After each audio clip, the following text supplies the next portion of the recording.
sisters in the occupied zone. The chair is against the wall. The chair is against the wall. John has a long mustache. John has a long mustache. It's 12 o'clock, Americans, another day closer to victory. And for all of you out there on or behind the lines, this is your song. And welcome, everybody, to our Daily Gun Show. Come to you live every weeknight at midnight Eastern, and we talk about guns for an hour. And let's see, we're on episode 856 right now. And let's see, looks like something got kicked back. My emails got kicked back. Anyway, where was I at in the speech there? We are live on the Duck, because I forgot to go live on the tube, on the gun tube, because just reflex went to the Duck because of the monocle. And then we're live. We drop a link over on Gun Channels. If somebody would like to join the show, feel free. We're going to be chatting about 2-8 this evening. A couple of things, I don't know if they're in the news, but a couple of things happened today that are worth chatting about. And then Clover from Clover Tactical jumped in here and chat about stuff like the Gun Rights Policy Conference that's coming up in a little bit. So this is on the Duck. So that means you get this really short link that says StreamYard/ blah, blah, blah. And when you click on that from the email I sent, it takes you into this place. And then once you're in like what they call the green room, I guess, we can pull you up into the show. So if you haven't used these live things before and you got one of the emails and you're watching this, then join it. Otherwise, Clover, thanks for jumping in. Thanks for joining. Yeah. Did the audio work? I'm rusty on all this because I don't use it enough. The volume was a little weird, and I've got an echo. I'm hearing echo when I talk. You've got an echo now, even. Wonder why. Well, when I was talking, but I don't now. I'm good now. Okay, well, I turned my volume way down. I had to turn my volume way up because my recording off of the internet of that Red Dawn thing is like super quiet. There you go. So that's just me screwing around. I don't have any kind of board or anything. So this doesn't work well on my machine. My computer doesn't like these cloud services that much. So bear with us if there's gaps or whatever. And we're on Instagram too. So I guess I'll be watching the chat over there for anybody that wants to participate in the show via the Instagram thing while it's live. Because I'm sure it'll drop out before its battery is going to die before the hour goes up. Anyhow, so a couple of things I was going to chat about are some of the shows that we're on today. You had a show. What was your show about today, Clover? Yes, Suicide Prevention Week. So I brought Michael Sodini in for Walk the Talk America, and chatted about honestly a lot of different things involving mental health and suicide prevention and that sort of stuff, but mainly talked about the email that I got a couple hours before I went live. I got an email about a suicide prevention training event that's going to go on Sunday right after, I guess, GRPC's done. And we were kind of talking about some of the bullet points in that. I don't know. I got kind of frustrated with that because they sent that email out and it says in big letters, it says, please RSVP by Friday, September 13th. The space is limited. Well, that's this Friday, right? And there's absolutely no email address, no link, no nothing in this email. It was a pretty good email, except for it's telling you to RSVP and there's no link. So that was disheartening. I got some feelers out. Hopefully we can find some information. It's just, how I am with tech. And so when people utilize things like a email blast or a newsletter or something, and they completely screw the pooch like they've apparently done here, it's frustrating to me because you potentially miss opportunity. But anyway, that didn't have anything to do with the show, but just after action on what frustrated me.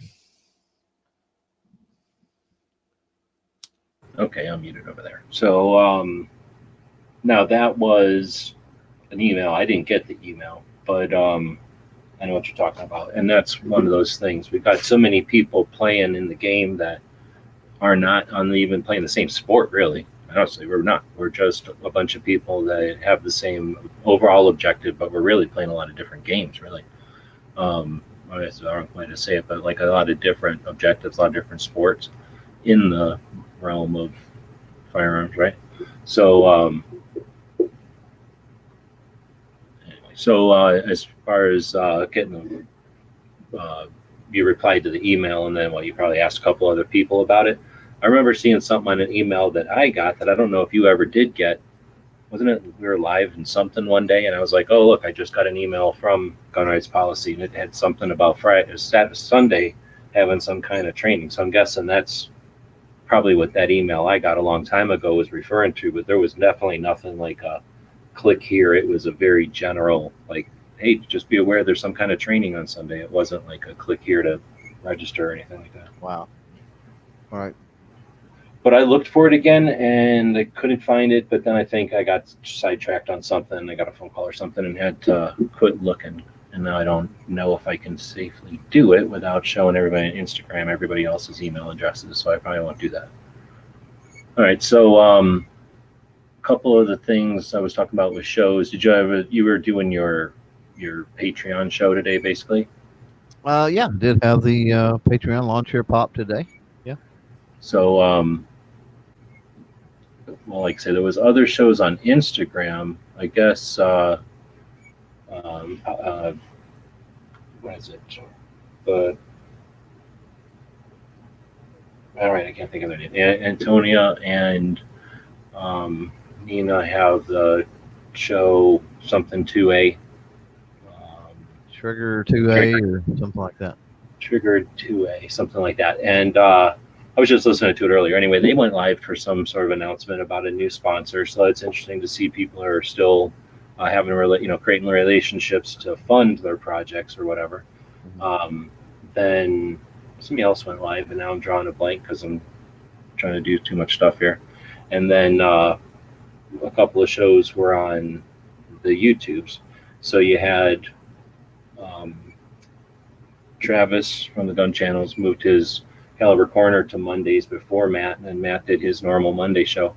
I don't know if HVS had his show, but again, they just did Trigger Warning. Is it Trigger Warning 2A? I think that's what it is. That's something like that, yeah. The girls do a show and out of Colorado with at Edgar's studio at the gun shop. So they had Eric Pratt on from Gun Owners of America. And that was an interesting chat / discussion because there was a bit of chat in the side chat, in the text chat of the YouTube while they were talking. And it was on topic, but it definitely went off topic a little bit. And they attract a different type of audience or whatever, viewer. So the subjects of the email were much more either devil's advocate or people that are somewhere in the middle that are, asking legitimate questions like, what's the big deal about universal background checks? And, we have these discussions occasionally in live shows, how to talk to people about things like that. And it's a whole nother level when you're trying to communicate with someone else about that specific question with the hobble of text, right? When you're in a comments of somebody else's video, that's a whole nother level of efficiency or inability to actually communicate. You can get some things out there, but it's going to be tough to, you really can't write a paragraph. You only get 200 characters.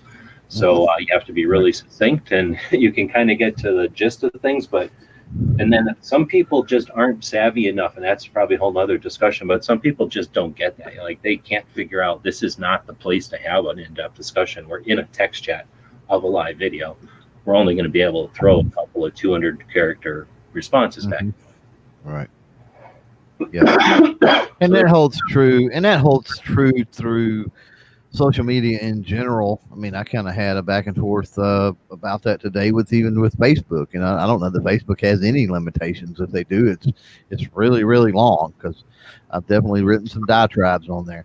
But it was involving mental health with, again, with having Mike on earlier and stuff like that. And it was it's such a complex situation to try to have through text, because, are you trying to get the point across? I mean, you got to wait on somebody to say something to be able to answer something. You can't really correct yourself on the fly, as you see that they're not able to understand. It's just a really weird dynamic. It's certainly not the best. I mean, it's great for getting little things out in blurbs, things like that. But for actually having a conversation, I usually, if it's a very complex topic, something that's going to require me typing, paragraph upon paragraph of sentences, then most of the time I'll put it out there to, hey, why don't you look me up? I mean, I'm easy to, my contact information is easy to get hold of.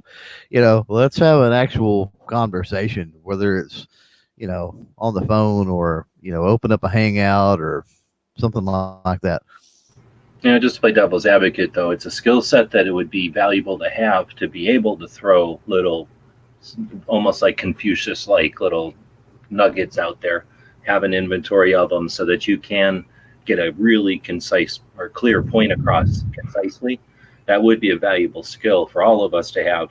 And the other thing is, I'm always going to go with that individual conversation is important. Obviously, it's going to happen no matter what. But when we've got the ability to take that conversation and do it publicly, I think we got more to gain. We archive and we allow others to experience it. And then when there's comments or, if it's a video or if it's a blog post or whatever it happens to be, there's going to be some sort of feedback on it. Then it gives, once you put it out there, even if it's a private discussion between two people on both sides of an issue or whatever, then others can see it, listen to it, experience it, and then contribute to it, right? So I'm going to say, I hear you, but I'd much rather see something like that, say, hey, let's have a new discussion about that and go live tomorrow. And then again, it's just recorded and archived, but whatever. But other shows were, dang it, I can't remember this guy's name. The guy from Virginia. I guess I could go right here because it's right here. John Crump. Oh, okay. Right. America, the Virginia guy. He's been doing a bunch of interviews lately. I'm about 41 minutes into an interview with Kevin, who's KD from No Other Choice and Aiming for the Truth. And they're chatting mostly on this chat so far about his pistols and the truth and why they're called that and a bit of the history and stuff. And like I say, it's like 40 minutes into an hour or something. So I'm only about halfway in. I'm assuming it's going to get into more depth of other stuff too. Because I think it's just labeled Kevin Dixie. I think he's just going through and interviewing people generally. But anyway, that's been interesting. And then John had another one today too. So I don't know what his deal is. He had two live ones today. The other one was some kind of free press guy, and that was happening literally during Matt's chat, I think. And Intentionally Left Blank also had a show live today. So they were live for about an hour, and then John's second show was live right in the middle of all that. So I was not listening to three shows. Plus, it was about press, and I'm assuming it has something to do with 2A because it was on John's show. But I'll listen to that later. So I'm thinking, as far as the format for this show, if it is late or if it is daily, again, and if it is late, then I could potentially go through and summarize some of the other shows, link to them and stuff like that. But that's a heck of a lot of work. And I don't know, I guess I want some feedback on that. I'm not going to do it if people are like, oh, I don't care at all. And I'm not going to do it if people are like casually like, yeah, sure, do whatever you want. But if people think that's a valuable resource, then I'd consider it, because although I'm not interested in doing it, I believe it's necessary. I've seen a lot of stuff happening. And one of my concerns, I guess, when Instagram died, my phone died there, so goodbye Instagram. One of my concerns is that we repeat ourselves a lot as a community, as a bunch of activists, as people that effort towards Second Amendment stuff. If we don't do a good job of archiving or whatever I want to call documenting our efforts, then what happens is they're lost, they're forgotten.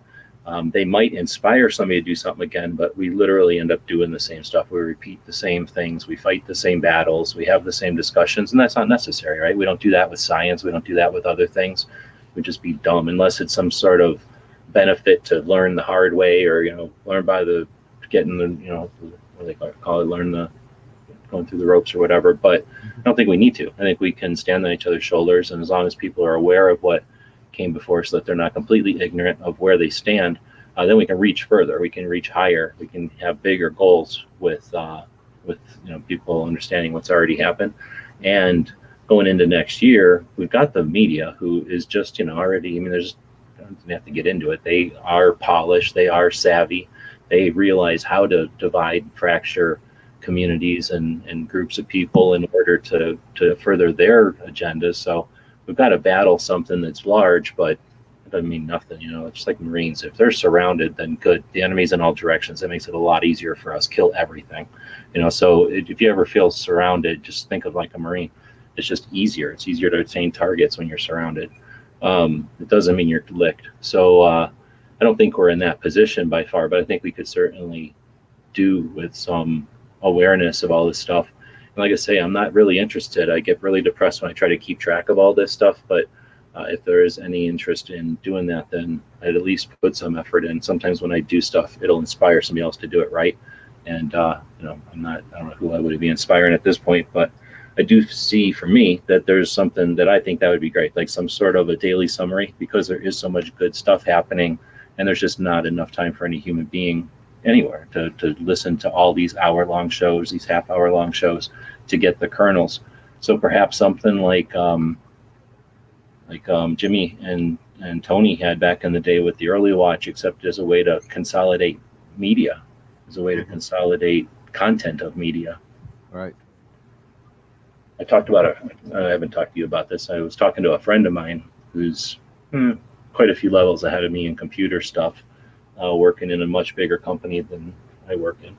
And he was talking to me about some data sorting that they'll do at the database level now, sort of cloud level, I guess, best way to describe it. I think things are moving on beyond the cloud at this point, but collaborative, shared resource type of stuff where you can do things that are just incredibly complicated compared to what you could afford to do as an individual. You can have access to huge computers nowadays. So he was telling me about some interesting, the same kind of stuff they'll use for digital rights management to decide, so that the robots can see if we're showing somebody else's video. It doesn't really matter how they do that. It's kind of like they stick a fork into the video, and what sticks on the fork is how they kind of fingerprint video, let's say. I don't know if that's the best analogy or not. And then they compare what they get left on the fork with every other video that's ever existed, and then they can tell if you're watching a real video, somebody else's video or not. So using that tech, these little pixels, or whatever you want to call this, he's explained it to me in a real scientific way. You're going to be able to start archiving, not archiving, not the right word, like indexing, knowing what's on your hard drives. Like, for example, I've got 4 terabytes of data, many, many, many gigabytes of pictures, and then times 10 of video, because I started taking video in high def in 2009 technically, in 780 or whatever it was, probably in 2010 or 11, whenever that was, something like that. And then in 1080, I'm not the first cutting edge or nothing, but I've certainly got a lot of it. So for me, it's just I might as well have 7,000 pounds of iron, because it doesn't really do you any good. I have it in folders that say when I took it, but I only have my own brain to remember, okay, I probably took a video of that gun in 2018, and it might have been in November. So now I just have 30 files to go to, and if I'm wrong, I get to go find other, just hen pick folders, or guess.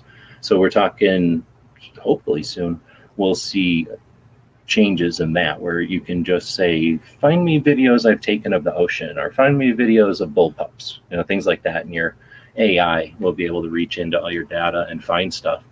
And that, knowing that there's already websites using that tech. So that's not like theoretical tech that maybe one day MIT will use. That's like, there's already websites that are using that. My friend's telling me about it, right? So this is next to being commonplace probably.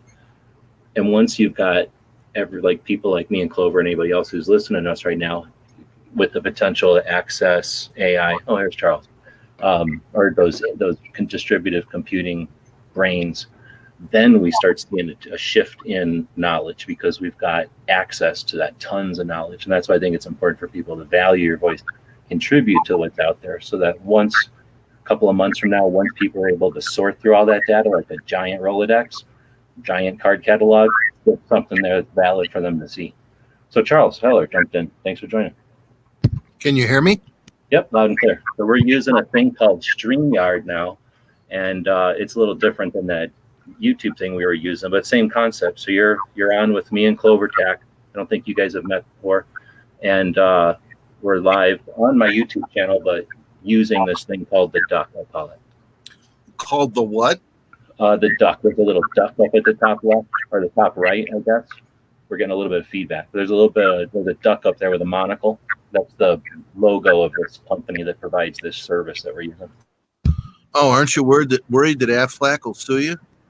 No, well, it's not my thing. It's someplace from Canada, technically. But anyway, so we're not using YouTube. YouTube kind of shut down their old system that we had used before.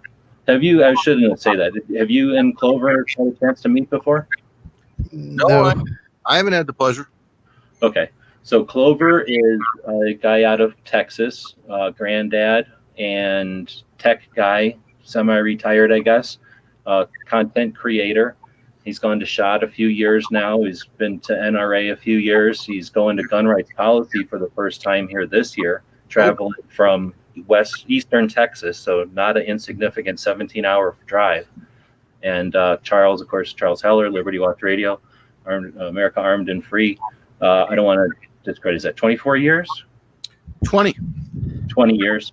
Been doing the audio for the Gun Rights Policy Conference for 15?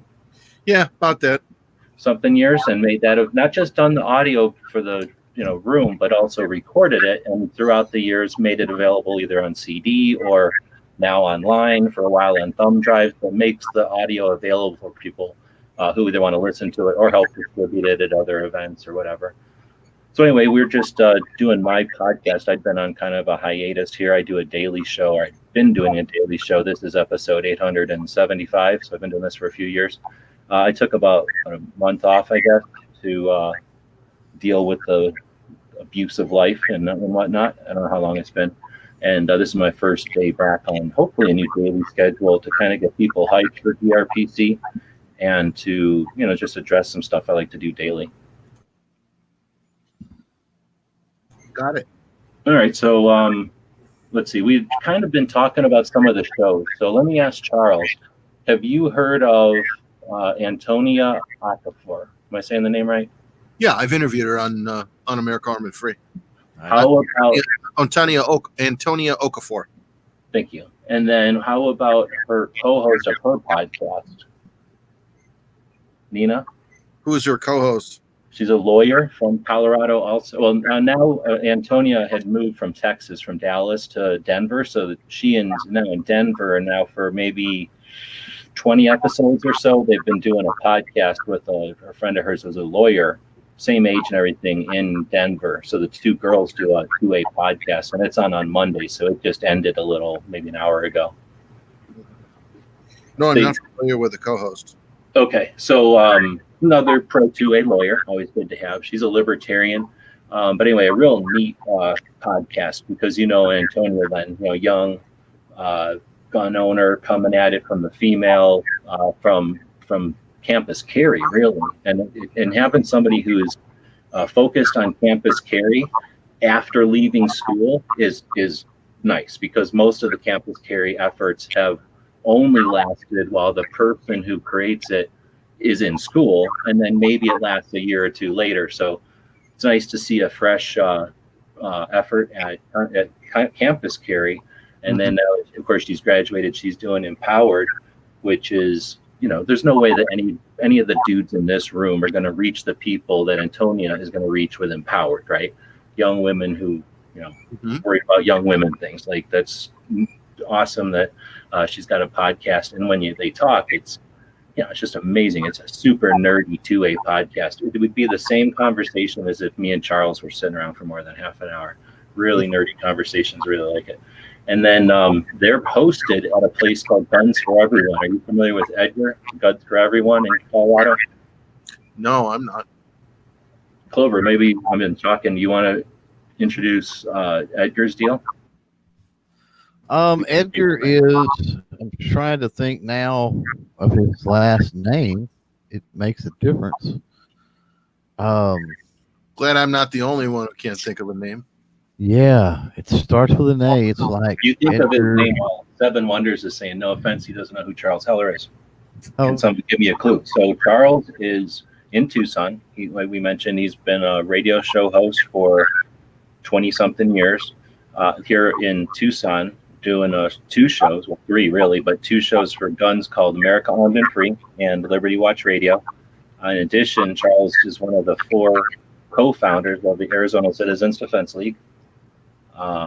He's been the media and other roles at JPFO, Jews for the Preservation of Firearms Ownership.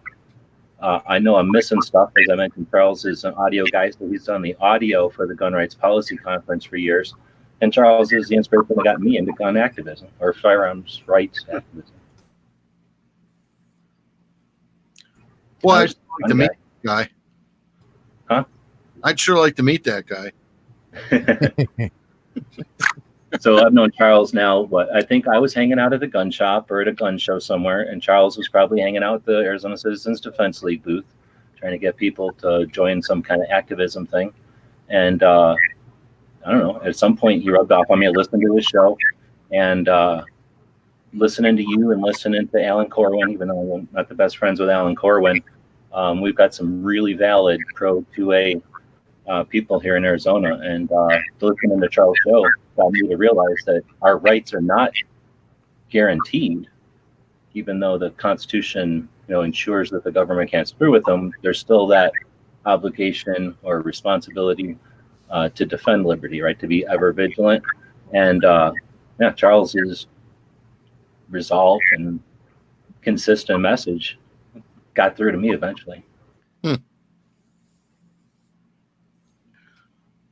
And I'm sorry, tell me the name of the gentleman in Texas on the other end of this conversation. I don't know what his real name. What is your real name? It's Chris Dover. Hi, Chris. Good to talk to you. Everybody, For attack. And like I say, he'll be at GRPC running around. yeah. Everybody uses Clover Tack. So I'm used to it. What do you do? Do you have a gun shop? What do you do? No, I spent a couple of decades with actually a computer shop, but firearms has always been a part of my life. I mean, that's ever since I could remember. In fact, people ask all the time. They're like, what's your first experience? I couldn't tell you. I was so young. I could give you an idea. My dad could probably, tell you maybe if he could remember, that sort of thing. And I've spent quite a few years, still pretty heavily involved with youth shooting sports and things like that here in Texas, specifically with 4-H. So. And kind of moved into sort of a retirement state. Sold the business, that sort of thing. Moved into kind of a retirement state, and I'd already been playing around on YouTube, doing some videos and other things. So, just started doing that more. Mm-hmm. Well, good. Do you listen to podcasts? Is that something you're into or not? Oh yeah, definitely. Well, you might check out my last 6 months of my radio show is on LibertyWatchRadio.com. Again, LibertyWatchRadio.com.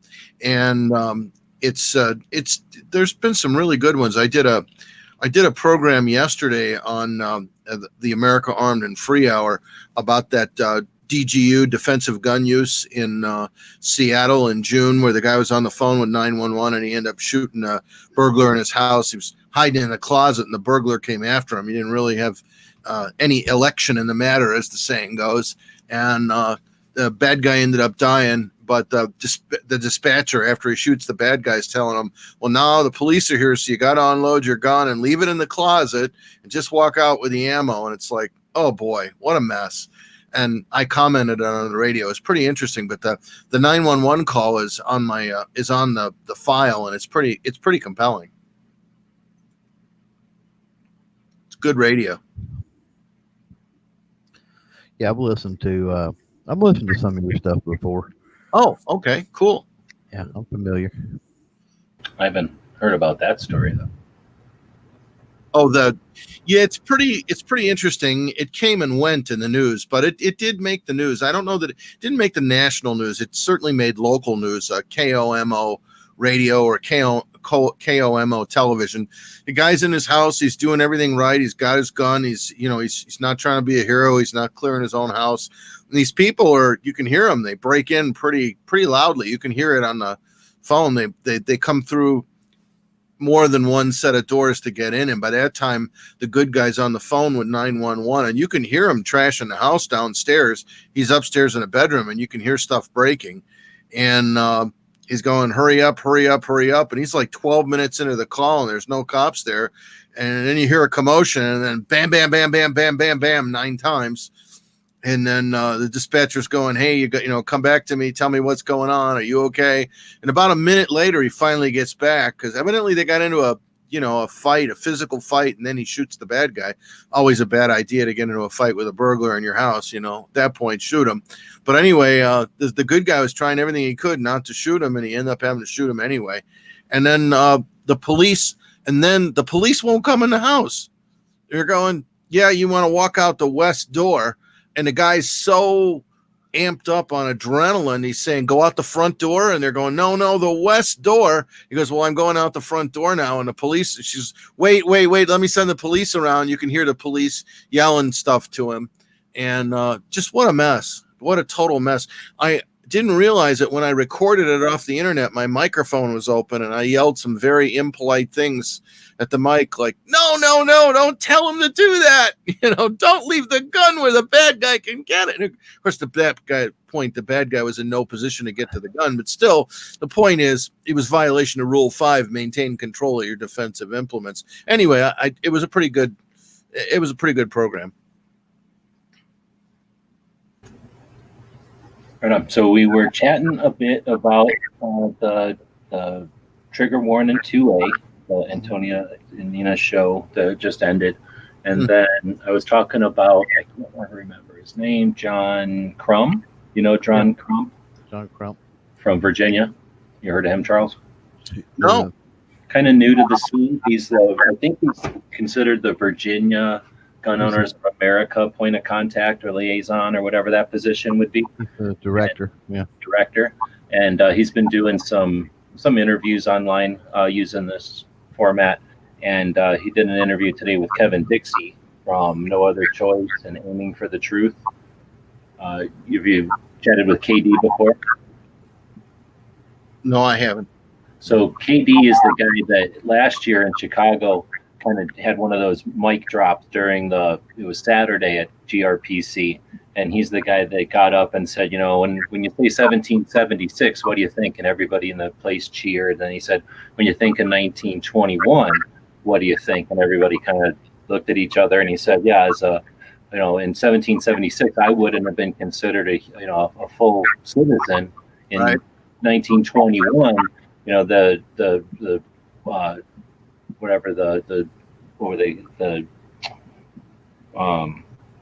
they call it? What did they call the riot? But anyway, there was the riot in Tulsa in 21 where they. Oh, right. Yeah, I don't know. They murdered a lot of black people. Yeah, like 400 people or 40 acres. They murdered hundreds of people overnight. And Black Wall Street, that's what they called it. And so Kevin talks about that and really has a good insight, good way of making it clear to both, or a lot of the people that he lists to listen to him, because I think it gives some ownership to people who might have felt the same way. Like, hey, are they even talking to me? And at the same time, waking people up who didn't mean to not include everyone, but just didn't know. And Kevin will usually start his conversation with, this is no fault of nobody. They don't teach this in school. Everyone's trying to hide, can consider it like a skeleton in a closet. So this isn't something that gets taught and everybody forgot or everybody ignored. This is something that is ignored, and we need to remember stuff like this. But for lots of reasons, including when someone will say, why do you need firearms? I was just actually listening to the conversation where he's talking about disparity in firearms. Back then, colored people could have, or black people could have rifles, but not handguns. So when a shit ton of people come in and just start murdering, what are you going to do when you've got, ineffective firearms? They were murdered, literally. And then, of course, when it's over, the rioters were taken home and told no one can be convicted because it was a riot and nobody can be singled out. And then they put half the black people in jail or in camps, to move them on. And then tax the shit out of the areas because it was right in the middle of downtown, so that they couldn't rebuild or anything. So, this is recent history. As Kevin said, the last people are just dying. We're still, survivors from that. So these are instances. So anyway, we're listening to that chat, and John Crump's interviews are very much like James Kalita or Riding Shotgun with Charlie, where he just kind of says, "Here's the person," and lets them talk. He doesn't really get in there and say much. So that was one of the chats that I thought was worth chatting about tonight. We can chat about that more. But I also wanted to bring up 2A or Save the 2A. They had a chat tonight as well. You guys are familiar with the Save the 2A, Rob Pincus and the guys from Colorado that are trying to, with the 5 positions, to try to keep NRA members like on the board, to keep them, well, keep the NRA members on the keep the board members on track via the members of the NRA. If that was the way to say it. I know who Pincus is. I'm not familiar with his efforts. I just had a fascinating experience about Colorado. I went to last week, a couple weeks ago, actually. I went up to Raton, New Mexico, went to the Whittington Center. I got invited there by Colonel Robert Brown, who's a longtime member of the NRA board and, of course, publisher of Soldier of Fortune magazine. I got to shoot with their guys just a little bit, but I sat in, actually, I helped run a meeting with they're probably going to start a new Colorado gun rights organization, because the current guy, his name is Schneider, Steve Schneider, is a very good lobbyist, but he doesn't really have an organization. They were looking at either building an organization under him or starting a new one, and I guess they've decided they're going to start a new one. Another Colorado one. That's based on the Arizona Citizens Defense League model. Interesting, because this, I mean, of all the states, I don't know what it is about Colorado, but they got the most organizations, I think, out of all of them. And it seems like, I'm not aware of all of them. I definitely don't know the ins and outs, but it seems like none of them even knew about the other ones before, right? Well, at least when you ask each other. They don't know about each other. It's that they're not very effective. Well, yeah, they don't talk about each other. So we're talking about one called SaveThe2A.org. Pincus is on the board. It's not his project per se. He's just one of the, how he lends himself, his name to stuff. So it's, I forget the guy's name. I'd have to bring up the video, but it's this guy out of Colorado who works for the airlines or something. He brought it up today. And another guy who, I don't know what that guy's job is, but these two guys, their goal is to save the NRA, basically. So while there's so many, with the whole thing going on with the NRA right now, there's, ever since the, what do they call it, the NRA meeting in Did somebody just fire a gun? No, I just dropped him. With the NRA membership meeting earlier this year, and the lack of attendance, and then the lack of any results, they started this organization for the goal of saving the NRA, like keeping the NRA, as much of it as they can. So there's plenty of people out there, and I'm curious, I've never really talked to Charles about this since the NRA has been kind of doing their thing, but there's definitely people that think the NRA is just fine, and there's just outsiders trying to create cancers, and then there's people that are concerned that there's issues with the NRA, and then there's people that are willing to throw the NRA out with the bathwater and let it all burn. And this sounds like these people are concerned and are trying to motivate members who are voting members with 5 things they can actually do, such as contact the board of directors directly, petition for mandatory attendance by the board of directors. I forget all 5 of them. Mm-hmm. But there's 5 actual calls to action in their organization, and they're doing things actively to address it. And one of them is going to be to go to the board member meeting, which is next weekend. It's this weekend, the weekend before gun rights policy. It was going to be in Alaska. They recently moved it to Virginia, and these people are going to show up and try to attend the meeting, but they're assuming they're going to be told to sit out front. But what they're trying to do is get NRA members who are interested in keeping the organization alive, give them some calls to action to at least effort towards that, without just feeling frustrated or like there's nothing that could be done. People are saying keep the organization alive, and I got to tell you, the NRA is doing fine. It's not bleeding. It's not hemorrhaging. They're making enough money. I mean, there's some problems internally with it, especially with optics, and especially with some of the things that Wayne LaPierre has done. But his expenditures are not terribly exorbitant. he runs a $350 million a year organization. Paying him $1 million a year to do it is not exorbitant. I mean, the optics, some of the stuff he's done are horrible, but the problem is that the people who are trying to so-called save the NRA, are believing the crap they're reading from the Trace.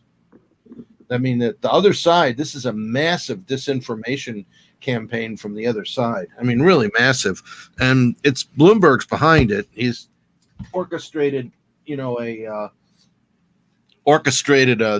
campaign, a campaign truly worthy of Sun Tzu against NRA, because he knows that they're the biggest dog in the fight to hold back infringements on the right to keep and bear arms. And I think the people that are doing all this stuff, well-intentioned though they may be, are really doing a terrible damage. They're doing a far worse damage than anything LaPierre could do.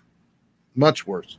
Well, I don't disagree, but I disagree 100% if that's possible. So it'll be interesting to see GRPC this year, because as you know more than I do, NRA is hardly even brought up. Unless NRA has done some horrible faux pas or they're like actively doing something to piss somebody off, they're just not an issue for GRPC. The people are there working, and NRA just is not it's just like we don't talk about Swiss cheese either. It's just something that doesn't come up. About what either? Swiss cheese, just something unrelated, right? But I don't think this is going to be the same. Somebody's got full auto. What's that? If somebody's got full auto, we might talk about Swiss cheese.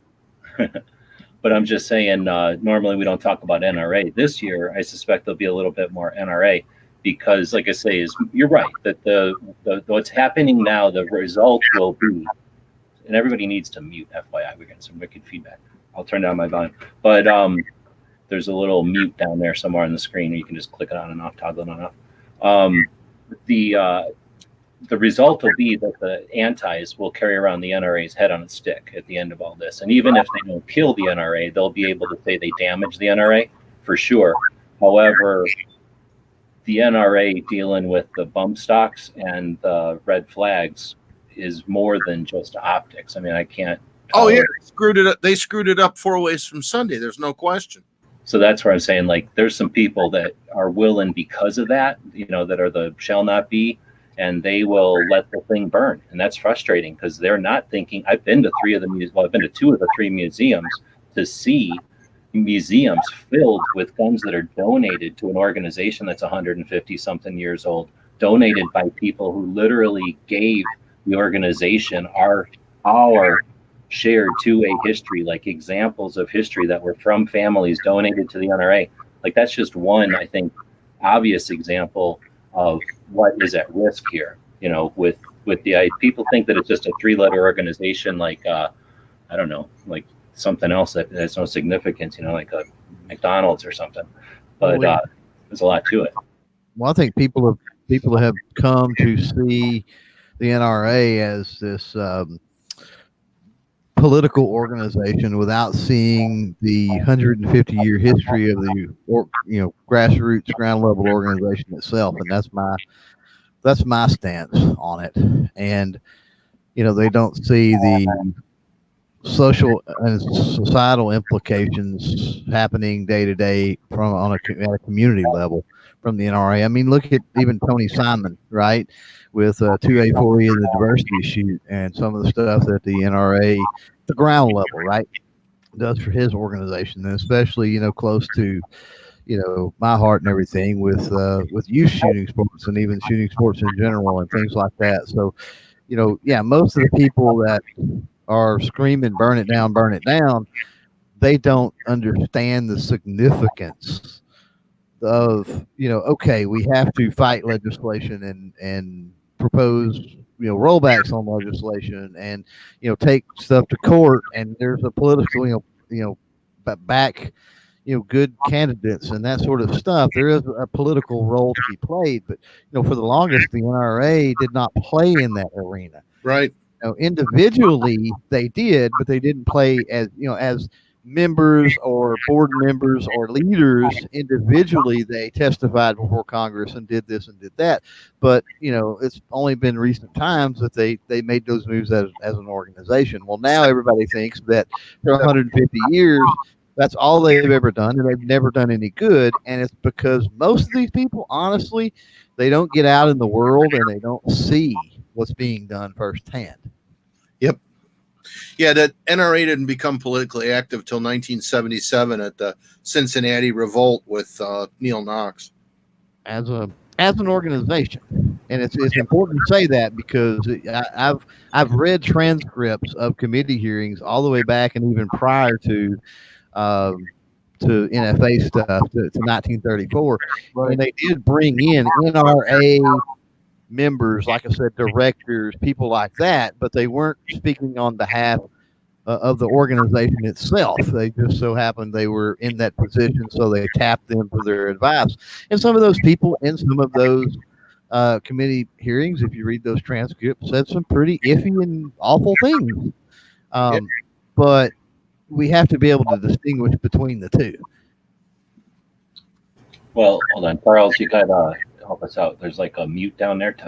Try toggling that mute on and off because we're getting a crazy wicked echo. I'm sorry.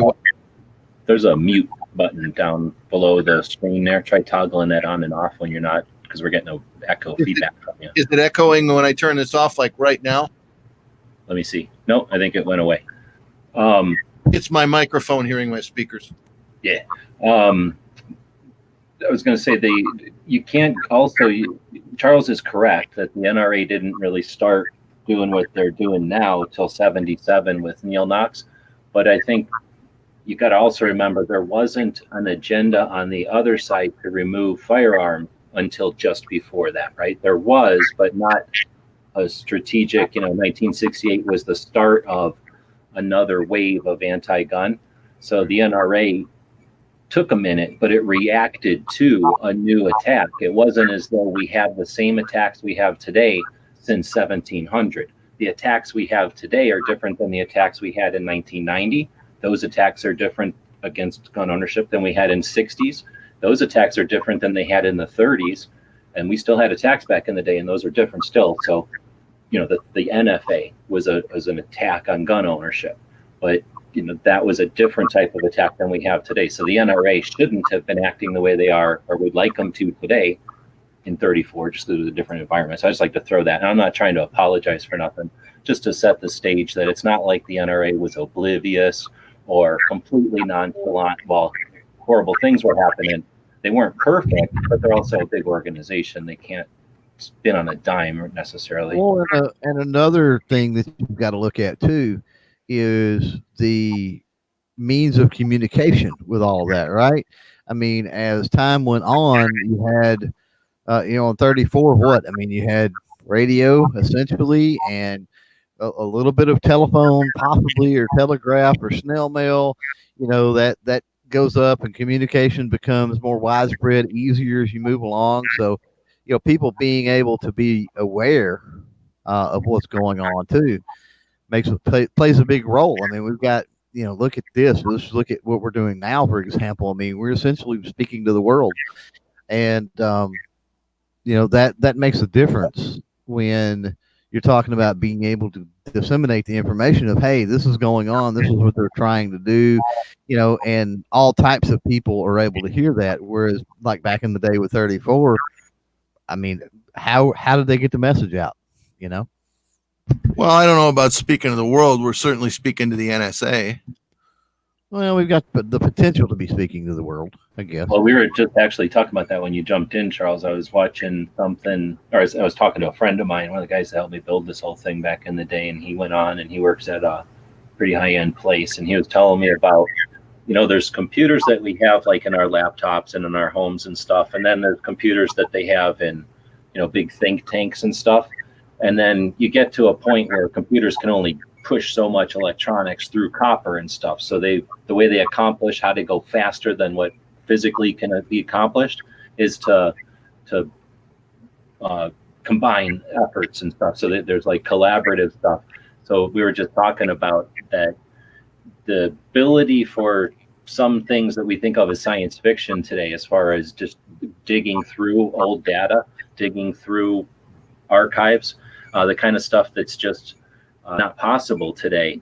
very soon could be possible because it won't require us to each own a supercomputer or a super brain if we can rent just a sliver. Even if a super brain can do a job in a moment and we can just rent a moment of its attention, then that gives us all the resource of the super brain. And that kind of, we were just talking about that, but could be pretty neat for lots of things.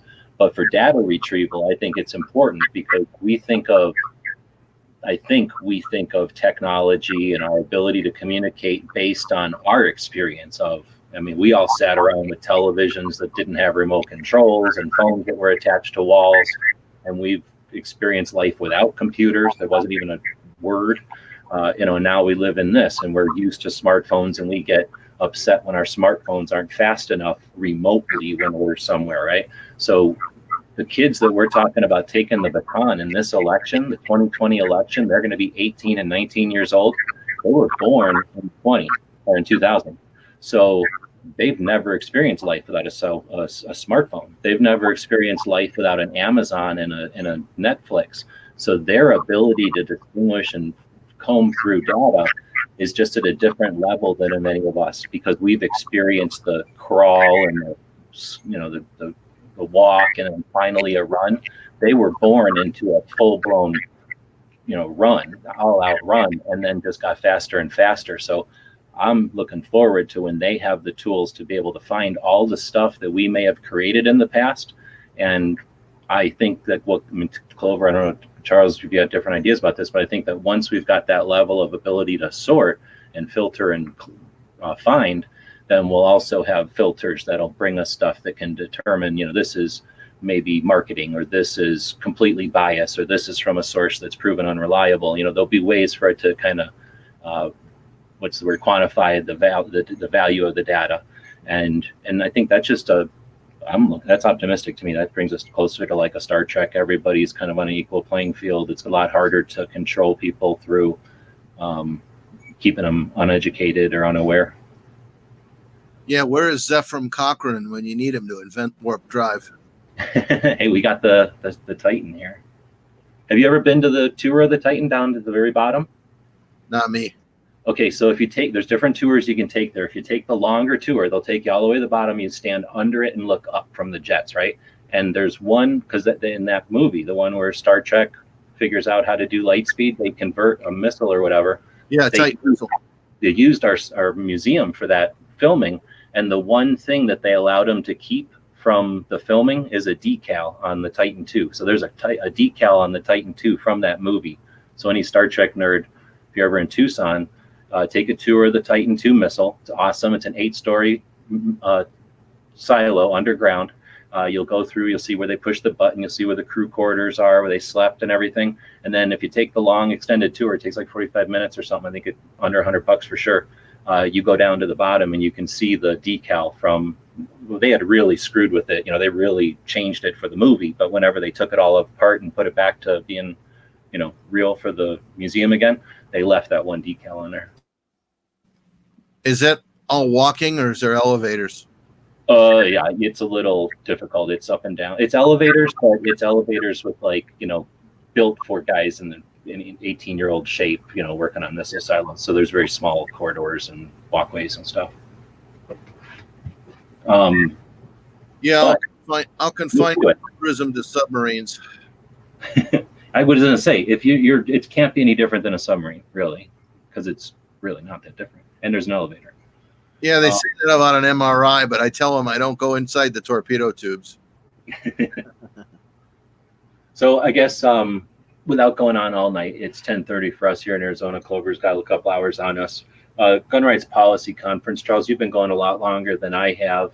And, he figured out how to mute. Of course, we're not getting the feedback this time. But yeah, that's what I was talking about. Thank you. You've been going a lot longer than I have. And I've been getting Clover. I conned him into going to SHOT Show, and he started going to that. He got addicted. He started going to NRA shows. So he's addicted. He's part of the industry now, and he's digging, meeting people and networking and having influence and whatnot and seeing what all there is, right? So conned him into going to Gun Rights Policy Conference, and now I'm trying to pile another burden on him. This is my third year, I think, third or fourth. And my concern is I don't want to keep attending this as some sort of like, I've got a new badge. Like I attended for the 4th year, put my little star on my arm and carry on. My concern is that we're losing, or at least we're not using our resources as effectively as possible to win. I want to see us, I'm like Alan Corwin, I want to see us challenging the 4473. I want us to be saying, why should there even be a 4473 so that they never get an opportunity to talk about universal background checks? I want to go after them with the huntings for suppressors and challenge why we don't have the Hearing Protection Act. And then why do we have an NFA if we have short barreled pistols and all these things? So I want to go after them. And what I see at gun rights policy is a conference. It's everybody gets there, they talk, and then they go their separate ways. Is there any possibility that we could do something ahead of time? Like I'm thinking this Friday, do something during and then do something after, so that we perhaps have like a conversation like this where we let people know we're going to be looking for ideas on Friday. We get people together and we have a long format show so that everybody can show up who can, depending on schedules, make it as long format as possible, and then gather ideas. And then at the show, have some sort of a list, like anybody that's interested, here's some ideas. Or maybe if, we have multiple people there, task them with trying to implement some ideas, and then have after the show some kind of follow-up. You think that's just too much to ask? You've been to these things enough times, or is that something that's useful? It's not too much to ask in any way, shape, or form, Pete, but the thing about it is, like, many organizations are meeting this year afterwards. I know I can't even remember all the people we're meeting with after the meeting, but there's some big deal going on with the Citizens Defense League, and Cheryl, we're planning out what we're going to do in terms of media, and we bought a really expensive camera. We're going to be recording all kinds of things. We're going to be able to use that camera for commercial production. And so we're going to be talking about media strategy afterwards. And then I got to tear down all the audio stuff. So I'm going to be running like a head with its chicken cut off after GRPC. And I still got to get home. And, my chariot doesn't turn into a pumpkin, but I'll be pretty tired driving home for a couple hours. So I'm probably hors de combat when it comes to meeting after the meeting. Yeah, I know what you're talking about. I'm not talking about adding burden to the actual disassembly of the event or whatever. I'm talking like a week later, like the Friday after, to go back and, like I say, if we did something a week ahead of time and said, here's some initiatives we could attempt this year, in addition to what normally happens, let's try, and we have a bunch of, brainstorming. We come up with some ideas. For example, how Charlie does his, have you heard of Riding Shotgun with Charlie, where he drives people around in the car to do the interviews in that format? Yeah. So, for example, okay, let's try to get Charlie as many things, just to have some goals. And then again, during the show, try to incorporate those goals. Then after the show, like a week later, another Friday later, get together and say, just have an after action. Because what happens is now this will be the third time where I go to the show, I experience the show, and then that's it. Like, it's over and we don't talk again for another year. Unless you're two people that actually networked at the show and have something to talk about, there's no, the show itself doesn't have any kind of here's some things to bring, here's some challenges, bring these to the show with you.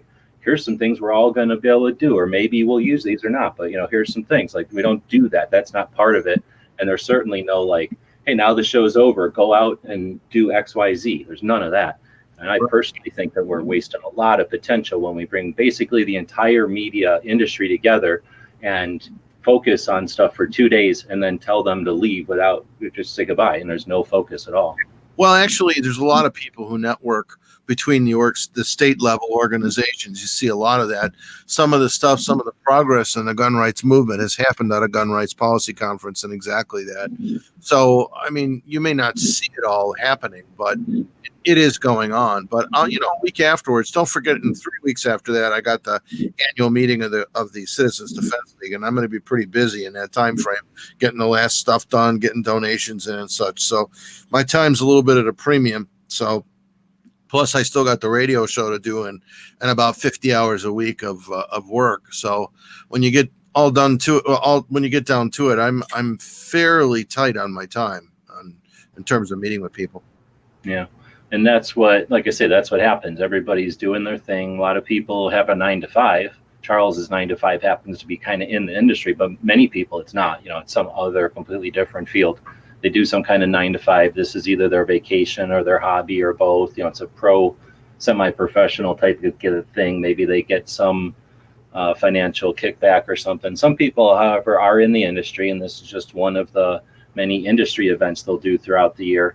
But again, my frustration is that we leave this event and there's no focus at all. It's just like you say, there might be, and I'm not trying to discourage or discount all of those advantages that come out of bringing the community together for together in one place. That's uncalculable. It is, like you say, what has given us the environment that we're in today.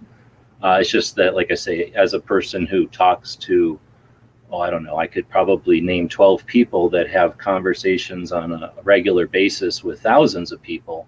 And then if you talk about the content that they draw, and then that's like live conversations. Like if they go live, 1,000 people, 800 people will show up and listen to them talk. And then if those people were to drop a produced video with their cell phone, not with a fancy camera like you bought, but just their cell phone, they'll have several tens of thousands of people watch it immediately. And then depending on who we're talking about, several 100,000 people watch it eventually. And when those live conversations happen, you can see several $100s roll into that live event. And when I see that kind of, that exists, that's not a potential, that isn't like, wouldn't it be nice? That happened today. Several $1,000s worth of super chats were exchanged between viewers and content creators today. And only one of the content creators I'm thinking of will be at the Gun Rights Policy Conference. It'll be his first year, and he's going to be driving in with Clover. But some of the larger people that have larger audiences and have more reach like that haven't been reached out to and don't understand, because it's an event for strategy and for, to some extent, I'm not sure, it's, as times change, it's been an event that wasn't necessarily designed to be broadcast, right? But then at the same time, it's always been recorded. So, it's a matter of strategy / whatever. And that's what I'm saying. I'm not saying I have some overall perfect plan. I'm just ultra frustrated when your frustration is I got to go back to work, when I know people that don't have to go back to work because they're going to go play with an 80% Glock tomorrow and make more money than any of us, all three of us together, make in a year. And if we were reaching out to people like that and said, hey, show up here, since it's in the same state as the guy I'm thinking of, it might even be in the same city as the guy I'm thinking of. That's the kind of, I guess, connection I'm trying to figure out. Like, is there something that we can do to make the people that go to the event aware of what they're missing, and then the people that aren't showing up, what they're missing, so that once we make those connections, we have enough influence to keep the politicians off our back? I think the main thrust ought to be in social media and telling people about events like GRPC, and also getting them to hangouts like this. Pete, I'm exhausted. I've been at work all day, and I still have stuff I got to do on the computer and sound file work, and I got to at least start producing America's Fabric, which is about a 2-hour job. Oh, let me ask you one question before you head out. Have you heard the number of people that are going to attend this year? No, I've had no input whatsoever. Let me ask, do you remember what it was last year? No, that's not an area of the event, so I don't pay attention to it. It was like 400 on Saturday last year, and it went down to about 200 on Sunday. According to Alan Gottlieb in an interview earlier last week, it was already 900 attendees. He expects 1,200. Well, it wouldn't surprise me. I'll tell you, I'm so focused on the audio, I really don't see what's going on that much in the room. I hear you. Oh, thanks again, Charles, for jumping in. Thanks for doing your thing. And of course, if you need anything, I got the van. Let me know. Okay, thank you. Good night.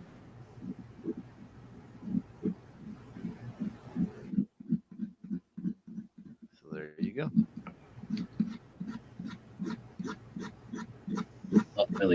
Ultimately, I think that was a good example of my experience at Gun Rights Policy Conference year after year. Yeah, there you go. I don't know. It's like I say, I'm not even exaggerating. I watched hundreds and hundreds of dollars pour into a live chat that lasted for 38 minutes earlier today. And the person that we're talking about who received that, 100% well earned, well deserved. Doing excellent stuff, sacrificing for the effort, the only one doing it, not complaining at all. But that person's not going to be a gun rights policy because they didn't know about gun rights policy. And that's a resource that sucks to not have there. Right. Well, do they know because people don't want them to know, or they didn't know because kind of like this email I was talking about, and the people that are in the fray are inept at tech to the point that they're not disseminating the information properly, or they're not aware of what's out there? You know, it's one of the things where we kind of got to identify the problem before we can fix that problem, right? Yeah, and I don't think it's one. You're probably hit all of those, right? It's probably a little bit all of that from everybody. But here's the thing: I invited, let's say, 34 people. Charles jumped in, but 27 other people didn't, right? Most of them are going to be a gun rights policy. Now it's the middle of the night. So I'm not complaining, but you know what I'm saying? I just don't get an opportunity to ask everybody those questions. I can't imagine just the people I know. Okay, there are people I know who would advocate for keeping the controversy going because they know they can profit from the controversy. But I can tell you those people I never associate with. I know them, but you've never seen me associate with them at all, right? Especially publicly. But then they're not going to be at gun rights policy conference. Those people will be absent, like they're absent from everything else in our culture, right? But the people that I do know that go, I just can't believe that any of them would. I mean, is that what you're saying? Like people that would be not interested in promoting because they want to keep sort of the engine running? Mm-hmm. Right. Or like they're giving up, maybe like they're giving up something by allowing other people to do it. I don't know. Oh, more like a petty type jealousy or petty vindictive, like that's my to do and you're doing it and it's my job or something. Yeah, kind of. Yeah, that's possible. I don't know. Again, the people enough. I don't want to throw that at them because I can't. I don't know the people, so I don't think so. I think it's really just like everybody. You've got so much stuff you can do. Everybody I know in the industry, minus a few, but almost everybody I know in the industry is on the old paradigm of like hustling to keep some amount of what do you call them? Advertisers or sponsors happy, so that so that they're going to continue to fund their projects. Very few of the people are using Patreon, and the people that are attempting to use Patreon are not funded yet, right? There's a couple of people on Patreon that are well more than funded, and they never even bring it up, right? And then there's like the Tony Simons, who barely is getting funded, and there's the Liberty Doll, who's barely getting to where she's thinking about being able to consider that a source. But then there's people like Charles Heller, Liberty Watch Radio, 20 years on the air, talk about something that's worthy and value for Patreon. If he'd understood Patreon and been using it since the beginning, instead of having, for example, I just happen to know with, at least in the day, with local radio, you buy a block of radio time, your time slot from the radio station, and they say, I don't know what it costs. Let's say it costs $700. They're going to say it costs $700 an hour. And you can either buy it for $300 and we'll put $400 worth of ads on it of our ads, or you buy it for $7 and you just give us $700. Then you got to go out and find $700 worth of ads or something, or hopefully $900 worth of ads, so you actually make $1, doing your show. So in that case, you have to make advertisers happy. You have to do a decent show. There's a dance. So if people are still doing that paradigm, then they don't realize you could go to Patreon and say to your same audience, hey, I've got an audience of 1,000 people. If 100 of you 1,000, if 1 out of 10 would throw $10 a month at me instead of whatever, sacrifice something that you spend $10 on and throw it at me, then we don't have to have advertisers and we can do a full hour show. And, if he would have known about that, if 2020 hindsight, maybe Charles would be understanding what we're talking about with that. But, he's got to go do his thing like what he's always done it. And I'm sure everybody's doing that dance to some extent. I am thankful. You can't believe that I've got Patreons. I'm not living large by any extent, But I was able to deal with a $3,095 bill today, thanks to my Patreons. Like, I've been scrapping and saving, and I finally got enough to scrape everything along and pay a $3,000 bill. Like, I'm not making a lot of money, but I mean, I can pay a bill that's that large. It's amazing. So, you know what I'm saying? And I'm not doing as much as Charles. I'm not doing as much as some of the other people, the guy I was talking about earlier, who's kicking some real butt on YouTube, keeping 2A stuff out there. Yeah, it's frustrating. So anyway, it was neat to be able to talk to Charles, though. And I figure if I don't know, I'd like to hope if I keep giving them the kernels that they'll maybe explore. Maybe I'm not saying it right. Maybe I'm not the right delivery. But if I can give them the concept, maybe they'll go ask somebody who they are more comfortable with. Hey, what's up with this being crowdsourced, being crowdfunded? Right. Tell it to me in a better way. Yeah. Too many egos? Man, I just don't think so. It seems like it's more like, you know, I'm interested in this and they're interested in that. Not like I'm interested in this and they are interested in that. But it's more like, you know, I'm worried about mental health, or I'm worried about storage, or I'm worried about constitutional care. You know, people just have their role, but I don't think there's too much like, well, I need to talk about mine because it's more priority than yours. I think, at least from going to Gun Rights Policy Conference, it's people don't see it as like there's only an hour's worth of talk time, and if I don't get 15 minutes, it's because you took 2 minutes. I think people are more seeing it like, oh, you brought another 2 minutes, great, and you brought another 2 minutes, great. Now we don't just have an hour, now we have 3 hours. We're looking at it as an accumulative selection, like a buffet. We're not seeing like you only get 2 things from the menu, so we got to fight over who's going to be on the menu. We're looking at it as a buffet. So when somebody brings in suicide awareness, right on. We never thought of that. Somebody brings in like what Maj is doing, awesome. Nobody ever thought of that. I can't do that. Clover can't do that, right? Like somebody's bringing in like I don't know, like some of the kids Clover interviews. Some of them are going to come up with some great idea on how to achieve a school, you know, effort or something, and people are going to go, yeah, bring that in. So I just don't see it as being like, well, my idea is better than your idea. There are 2 old guys. One of them made somebody cry last year, and then the other guy will continue to tell you how you can't do it the way he did it.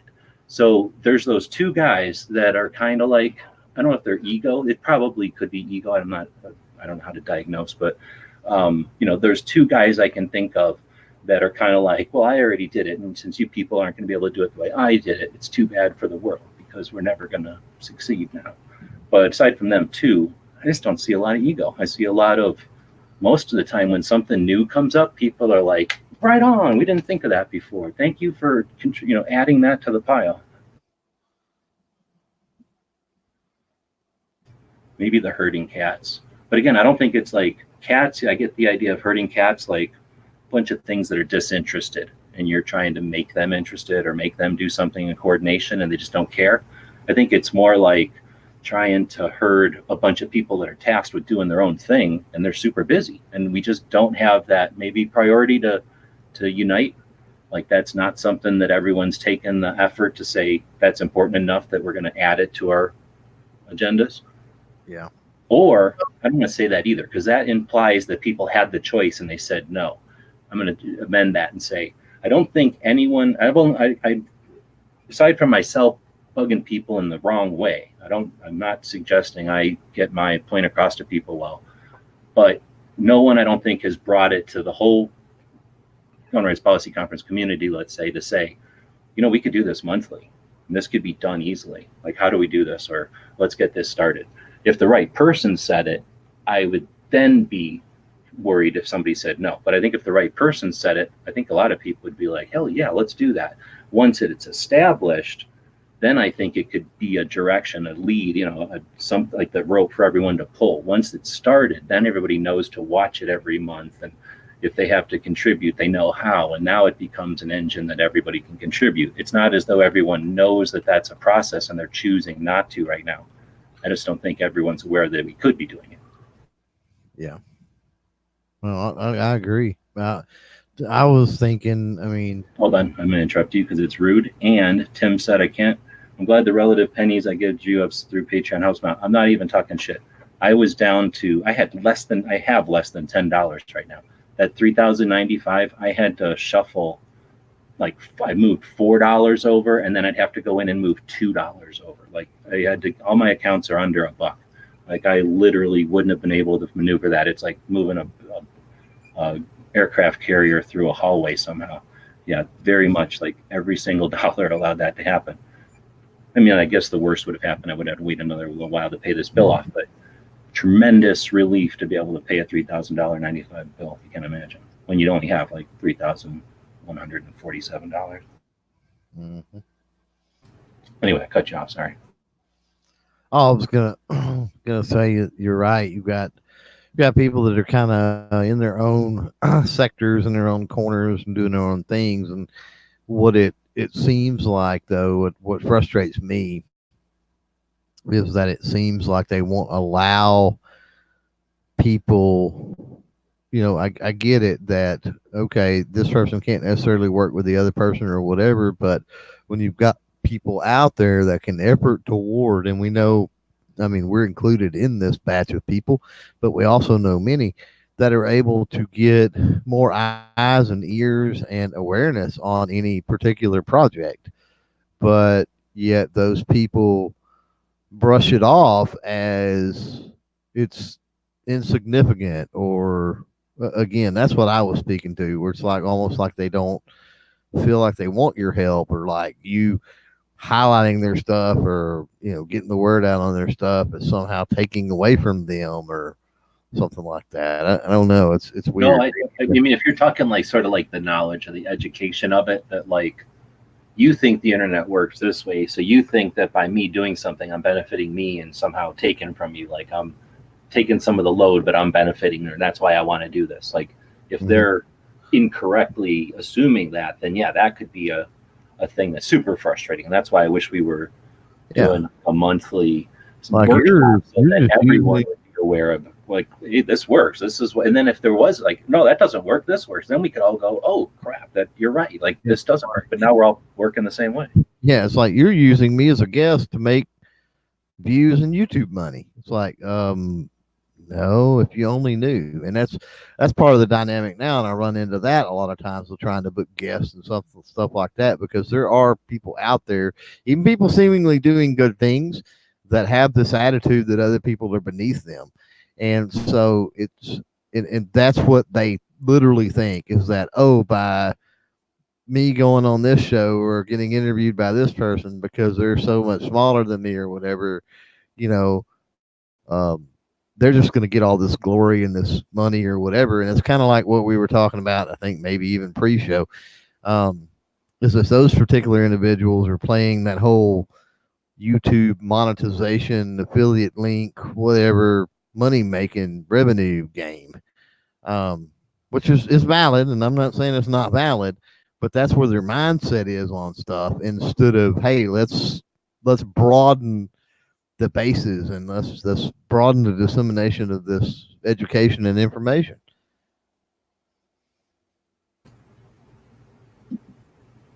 Yeah, well, you'll be able to. I mean, I was kind of talking about doing like an intro and then experience and then an after action. You'll be able to tell us if there was if you experienced any of that after AmCon, because I think that'll be the perfect situation or whatever environment for you to be able to see kind of from people's whatever, every piece of it. You'll be able to tell how people are paying attention or knowledgeable or asking questions or doing the seminars themselves and stuff. We'll be able to get a much better feel. And I'm curious, it sounds like AmCon is sold out, so hopefully it'll be have to be a bigger selection of the media than last year, because last year it wasn't sold out. Well, they said something about, I've seen something that Cheryl Todd posted, or I want to say, or somebody that said something about 2020 AmCon has a waiting list now. And it's like, how is that possible? There's no registration open for 2020. Well, what I'm thinking is they're going to take all the people that didn't get into this year and put them on the list for 2020 right away. Now, if they're smart, they'll allow everybody that's here also and just get a bigger room next year. That's what it is. Maybe it's okay. We've got everybody that attended this year, like an automatic buy. Yeah, like let's say the room holds 20 people. and they didn't think it was going to get full. And then as soon as it gets to 25 people, they're like, we really can't let anybody else in there because of fire codes or whatever. So like number 26 through 30, you're going to be able to come next year. We're going to get a room for 50 people next year, something like that. Right. Yeah. Yeah. Yeah. That's all I can figure. Because I mean, that doesn't make any sense that people that make it a point to regularly go don't get. Let me just ask the people that run MCON, because oh no, they've never joined any of my chats yet. Sorry.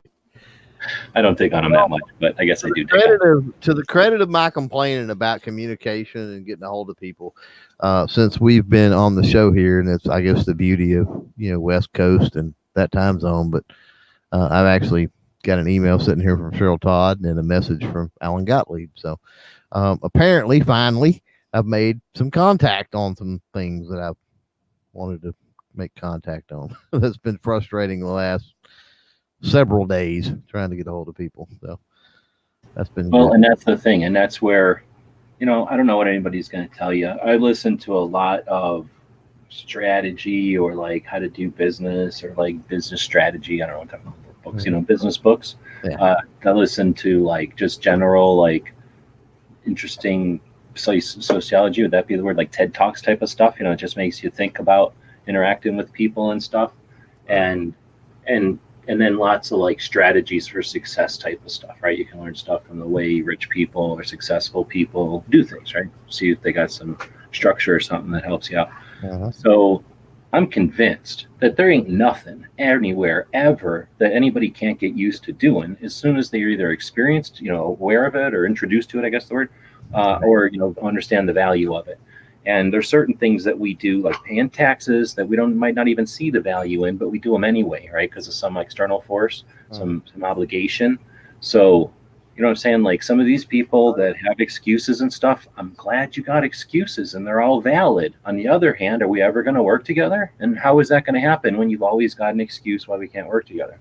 And I got excuses why I don't work with a couple of people, but it's not like I have across the board, I'm never going to participate in any kind of conversation because I don't see any of those happening. Well, I'm not even going that far down the road. I'm talking to the point of that's like, okay, they keep coming up with excuses. And part of my frustration is that you don't hear back from them. You can't get in touch with them. And this is after you've made touch with them and they're like, oh yeah, cool, this, that, and the other. And then, I mean, I don't want to call anybody necessarily by name, but, there's so many of those that it's ridiculous. And I'm not talking about the industry's one thing. I get it because they can make promises at a show or, whatever, when they're talking to you. And then maybe they filled their quotas for T&E or they've done this and that. And they just don't want to tell you no, or I get it. Okay. I get that aspect. But when we're talking 2A activists and things like that, there's, make that communication to at least, if it ever gets to the point of making an excuse, it's like, okay, we can have that, discussion, whether that's valid and whatever. But that's my frustration, is that it seems like people are so inept at communication as far as being able to make initial contact, first of all, and then second of all, being, following up and following through is just, it's, if their work ethic when it comes to the 2A is anything like their work ethic when it comes to networking for the 2A, we're screwed.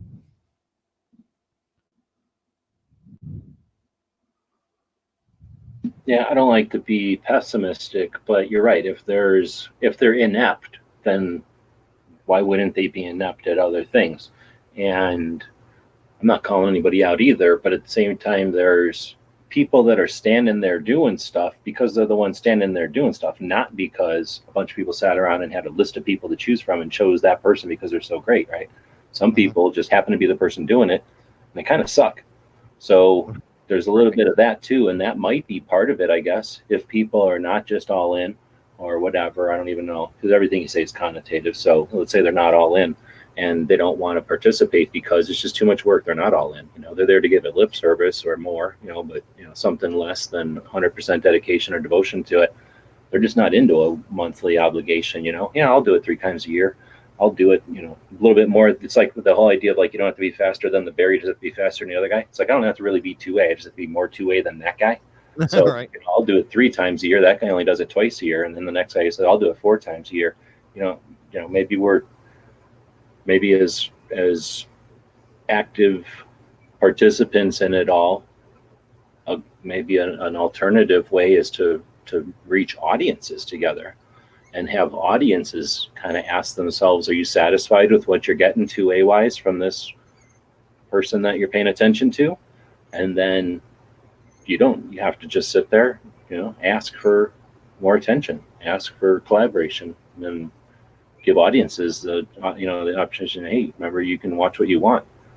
I don't know. I'm not really interested in doing that, but that might be a method of shaking some people by the shoulders, maybe.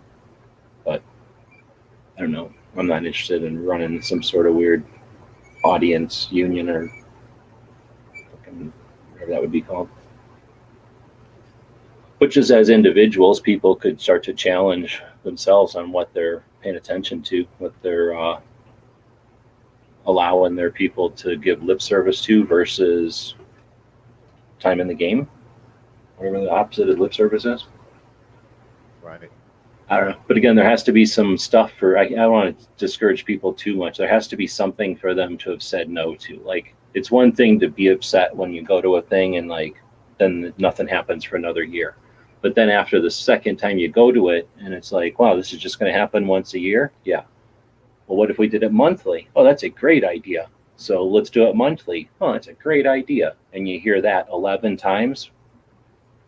You know what I mean? That's a little different than that first time. You're allowed to, I think, go, hey, I don't think they're going to act on a monthly thing since they've had 11 opportunities to do so and have neglected to participate in any of the created ones or create their own, like actually pursue the idea.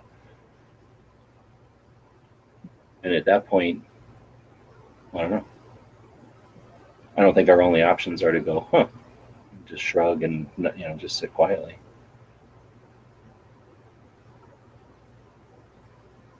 Yeah, just a second. Actually got an email back from Ashley at Gunstreamer. Oh, they got an email to join this chat, but I guess they didn't want to jump in tonight. Yeah, pretty late there. Apparently, but anyway, yeah, they've got. I reported. I don't know if you've seen it, but the movie dudes are back on there now. So. Oh, okay. No, I had not seen that. I haven't been paying attention. Yeah. I don't see people from gun channels post over there. I don't really hang out over there. So I sent them all an email hoping that they got it to say, hey, there's shenanigans going on. You better get off your butts and fix it. So. That's got to be annoying. Yeah, unfortunately that's what happens. I mean, that's the double-edged sword with platforms. I mean, not to switch subjects over necessarily to anything different, but that's the double-edged sword that a lot of people don't realize with these platforms. And they, YouTube catches a lot of flack. And think about from that type of a context, right? With the type of content that's here, that is not okay to have versus copyright stuff, and just how huge this I'll say this platform. I'm not even watching YouTube right now, but just think about the management and all the headaches that you have to deal with all that stuff, right? Heck, if Gunstreamer's having to deal with it, a couple of years into the game, good Lord. Well, and when I got it, I'll go over to Every Second Matters. It doesn't happen so much on gun channels because there's enough moderators over there that I don't see it. But with Every Second Matters, nobody's moderating it but me, really. And there'll be spam. Depending on how long it's been since I looked at it, dozens of spams that I got to delete. But that's just like nuisance and I have to waste time. But when you got a video hosting platform, you paid for all that spam. However many videos they posted cost you money. And then when you go to delete them, that's probably actionable. That costs you some amount of resource too. So, yeah, that's and you deal with potential copyright issues as well, DMA or whatever they call it. Yeah, I can't imagine that they're going to get too much to worry about when they're actively removing that stuff. But yeah, I mean, potentially if you took a vacation, you could be in some sort of If you gray left it area, up right? for, yeah, if it was Too up long. for if it was up for an extended period of time, Yeah, definitely. Whenever I would leave links to the Tuesday show, hit or miss. If I would leave those links up too long, the FCC would get mad. I'd have to delete them from gun channels.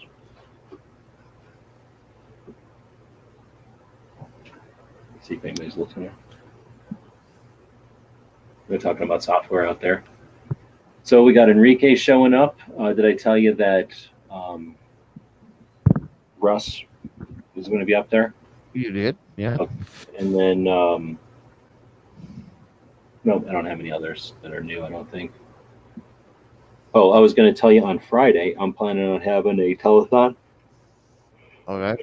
for the Gun Rights Policy Conference. I'll invite everybody I know, try to go long format if I can, and emulate what you did last week, unless you're planning on doing something again. I've got the Friday show at 8 Eastern for an hour, but outside of that, It depending on how it goes and if people join in. If I'm sitting there by myself, I'll shut it off. But if I have people in there and we're chatting about stuff, that will be the weekend before Gun Rights Policy, right? So my idea would be to have a show on Friday before Gun Rights Policy. Again, chat about what it is and what we might be able to do, come up with like a wish list and, ideal strategy guide or something, some potential things we could do, and then go into the show and experience it. There's lots of stuff besides the Gun Rights Policy Conference. There's AmCon the day before. There's the the DC Project. However, many of the ladies from the DC Project that will be attending Gun Rights Policy will be at the AZ Firearms event the day before to do some sort of female, DC Project get together before Gun Rights Policy. Then there's AmCon, then the Gun Rights Policy, and then it sounds like the suicide prevention education thing on Sunday, and then of course if there's something else going on. So with all that, we experience whatever we can experience, and again come up with maybe some ideas of how to make notes, or just it's not anybody's first time at a rodeo. It might be your first time to that event, but everybody's traveled quite a bit by now. And if we get other people to join in who've experienced it or traveled, and again, I'd like to keep moving the ball forward. I have no interest at all in reporting as an old-fashioned reporter on the news. There's no need for that, and it's not time for that. We got the election cycle coming. I'd like to influence. I'd like to offer ideas for the people that we reach, and not just be some kind of impartial window, or worse, an exploitive window, right? So anyway, move the ball forward or whatever, try to get people at least aware that there's more to be done, and attempt to connect whatever, like people or ideas or organizations or something, resources, and then again, do something a week after. And well, I'm sure we're going to get people that are too busy or whatever, but if we can't encourage people to take some time once in a while to work together, we're going to continually be working independently. We're going to continually depend on a bunch of drifters to be, hopefully the current or the stream is going in the same direction, so that a bunch of drifters happen to do something in the same direction, right? Like if we can't figure out that we can be independent and yet understand what each other are doing and potentially work in coordination, then it's ridiculous. What's the point of meeting like this? And yeah, there might be all kinds of off-scene things happening, but for crying out loud, like you're frustrating the shit out of everybody if that's the case, or maybe not. But anyway, chat about that kind of stuff, and then try to follow through on that. Again, we've got quite a few people showing up, and we can either go into it like, hey, it's a holiday weekend and it's spring break. Let's just do what happens, right? We all got a bunch of money in our swimsuits. Let's see what happens. Or we can come up with like some ideas. I mean, I'm used to, when I was a kid, we would be in scouts or whatever, and we'd go on a camp out for the weekend, right? So somebody was tasked with figuring out the food. Somebody was tasked on figuring out what the goal of the weekend was. Maybe we were tying ropes. Maybe we were starting fires. There was some task we were going to be accomplishing that weekend. Maybe for our troop, we were getting ready for a big canoe trip. So we might be learning something new, some new task to get us on this canoe trip, or to master, so that we accomplish it for this bigger goal. And we would go into a weekend all having our own jobs. We would know our jobs ahead of time and talk about them and do the jobs. We'd experience the effort, and with everyone working together we each accomplish more. We become a better group because we're all working together. And when we're done, we would, after action, we would evaluate how things went. And that's how, in Scouts at least, that's how you achieve rank. That's how you gain level or achievement or whatever. But for real life, that's how we gauge whether or not we're moving in a direction or not, right? We don't all have to have the same goal. If we know there's 6 goals to be achieved, at least that's better than us all bouncing around like a bunch of freaking bumper cars, right? We don't need to be a train. We don't need to be a lockstep like a bunch of fucking Nazis, but we could certainly be, a bunch of independent speedboats zooming in the same direction, pulling on some bigger thing like the dead NRA, right? Right. Yep. And then we got the whole NRA thing. We didn't even really chat about it because I didn't know where Charles is coming from, but holy moly, we definitely have a lot of angles to even talk about the NRA. But they're planning on having that meeting this weekend, so I'm not even sure if the SaveThe2A.org people are planning on attending gun rights policy. That's traveling out of state 2 weekends in a row. I mean, for Pincus that's no big thing, but I don't know about the rest of them, right? I know that Edgar's not coming down from Colorado. Right. Anyway, so just in case.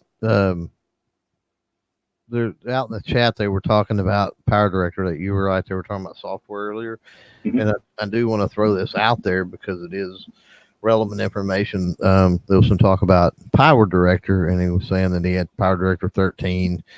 Was looking at some other software, and I don't know, Vandal. It looks like Vandal out there said something about if you've already paid for it, might as well use it. They're up to 19. I want to say now. 18 or 19 on Power Director, and I can say without a doubt, the higher up you go with Power Director, the better it is. Not only do you get better compression as far as to be able to render those videos quicker and faster and a bunch of other stuff, but also it uses a lot less resources on their computer. It's a lot less resource intensive. So and I'm just saying that because I had 14 or 15 or something like that, and moved to 17, and it was night and day. 17 actually runs better than the other one, but anyway, when you go from like 13 to 17 like that, or 13 to 19, you only pay like an incremental thing. Like if 19 costs $100, you're only going to pay like 70 or 60 or something. Oh, you get an upgrade discount, sure, if you do that. Okay. But my point is, when you go up in software, common sense or whatever, people, and this is true in most cases, it requires more, right? It's like, oh, well, you've got the newest version of software. You need more memory, or you need more of this. And with Power Director, I haven't found that to be the case. I found it to be opposite. Like they've taken better advantage of the software. You know what I mean? Like the software is more developed or something. And then how much is it? It depends completely on which version you get as far as bells and whistles, but you only buy it once. You're paying for it, period. One time, yes, yeah, absolutely. And it's under $100 though, right? Oh yeah, definitely $50 or $60 for like the base version. You guys all use it. You guys do perfectly fine looking videos. There's no reason to do more. The other options are pretty much all monthly subscriptions now, right? Mm-hmm. Well, no, that's not true. There's something called, now I forgot. There is a free version that's supposed to be pretty decent. Whenever a little over a year ago now, I guess maybe a year and a half ago now, when I was debating to go to Adobe, I tried that other video one and I couldn't use it because it wasn't working on my machine. However, my machine is inherently old and slow, so it could just be my machine. And that was 2 years ago. So I would bet that it's better by now, that free version. So I forget what it's called. So it's basically pointless. But look for a free version that competes with what's it called, Premiere, Adobe Premiere. Oh, and I'm want to agree with Pants out there too. Pants is saying apparently there was some talk about downgrading to Vista. Please, for the love of God, do not downgrade from 10 to Vista. 7 does not have, is losing support very, very quickly. Pretty much all of my stuff still runs on 7. You would be okay if you can downgrade to 7. That's another thing you got to be careful with. If something shipped with 10, then nowadays your odds of being able to download that or downgrade that and all your hardware work properly is going to be extremely iffy. But if you do that, please don't go to Vista. Please maybe back up to 7. If you can do that, cool. Try it, but definitely not. Don't go back as far as Vista for sure. Vista was horrible when it was new. It's even worse now. So I worked turned into tech chat for some reason tonight. But I worked at Microsoft in 92 to 4, or I mean in 2002 to 4. So I remember I got brought on for Millennium, but then it was XP and then Vista, because I think it went to XP and then there was only a couple of us doing Millennium, and then it was a bunch of Pro. Most of my friends and stuff went XP Vista 8. XP XP that was way after me. I was only there for 2 years, so then. Yeah. I'm just saying, yeah. But I went from Millennium to XP, basically, as a Millennium tech, they were phasing it out. So we knew Millennium techs, but there was no calls. So we were a tech caller, whatever you call it, tech support. And then we would do, XP, just because it was not that different. We could learn it. We just knew it. They kind of just on-the-job training through XP at us. But then whenever I was quitting is when I think Vista was coming out, because whenever I quit, the other guys stuck around, and I think they all learned Vista. But yeah, everybody said it sucked. Right. Well, 95 really bad too. 95 and even 95B was extremely rudimentary. I mean, groundbreaking for its time, sure, and all that. 98 come along, wasn't the greatest. 98 SE fixed pretty much all that issues. 98 SE was pretty doggone solid.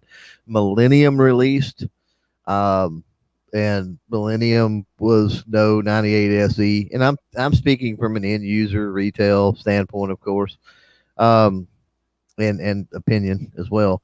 Millennium was no cakewalk. Was glad to see XP come along.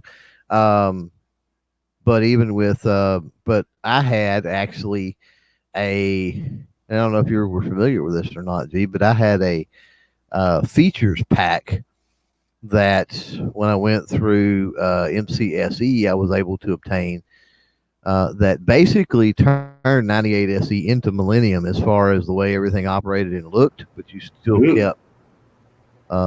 kept all of the substructure.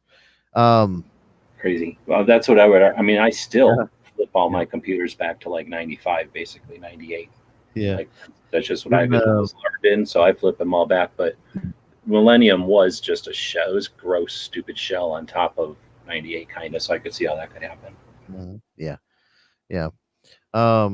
Then XP came out. XP had some issues, but then they moved into, once they got to Service Pack 2, most of those were rectified, and XP was rock solid for a long time. Now, Windows 2000, when you're talking Windows NT and Windows 2000. Oh, that's totally different. Yeah. Those were totally different, but you talk about solid. I run Windows 2000 for the longest of times. 2000 was absolutely great. Matter of fact, there's servers out there that I built and set up that are still running today in running Windows 2000 and doing great. And then you've got then you moved from XP into, of course, Vista. Nightmare, absolute nightmare. Moved into 7. Okay, they learned their lessons from Vista. They integrated the visuals, but gave you capability back. Moved into 8, and I don't know what they were thinking with 8, but 8 is to Windows 8 is to 10 what Vista was to 7. Basically, they upped the visual ante with 8, and basically stripped out a lot of the back end. And with 10, it seems like they went back and they put the back end back in there, at least some of it. But it's getting out nowadays to where that back end is not as important, as it used to be once upon a time. Like the back end on, let's say, something like Windows 2000, absolutely vital, right? In the business sense and in networking and, having to adjust this and tweak that and all this other stuff. Whereas with, your basic end user getting on the internet, typing an email, writing a, research paper or something like that, it's not necessary. It's great for techs and people that are trying to fix your issues and your computers and obviously dealing with viruses and other things like that. Having a strong back end like that in an operating system is important. But as far as what the average person sees, not so much. Well, I think that's one of the things that Google offered the world as a byproduct or residual or whatever of their presence, because it would have been a different internet if there would have never been a Google portal, if everyone would have gone down some horrible Microsoft path to find the internet and access the internet. Wow. They would have been horrible at providing it. Mm-hmm. Very crazy structured. It would have been real easy for the government to walk right in, under some kind of whatever flag and then say, oh, we just need to take this over. Boom, it would have been, it's basically the government version of computer stuff. It's like all boring white walls and real easy, and unfortunately easy to screw with because it's so easy. So here's the thing. I've been watching, I watched the thing on the home theater here called I just closed the thing. Is it called General Imagination? Is that the name of the movie? Or the company, I mean? I have no idea. I'm going to find it again here. So I like watching documentaries about tech, about where computers and everything come from, and the way that General Magic and the way that the tech developed, as well as the there's a lot of cause and effect that created tech. Like tech it wasn't like there was one way to go and everybody saw that and everybody reached for it.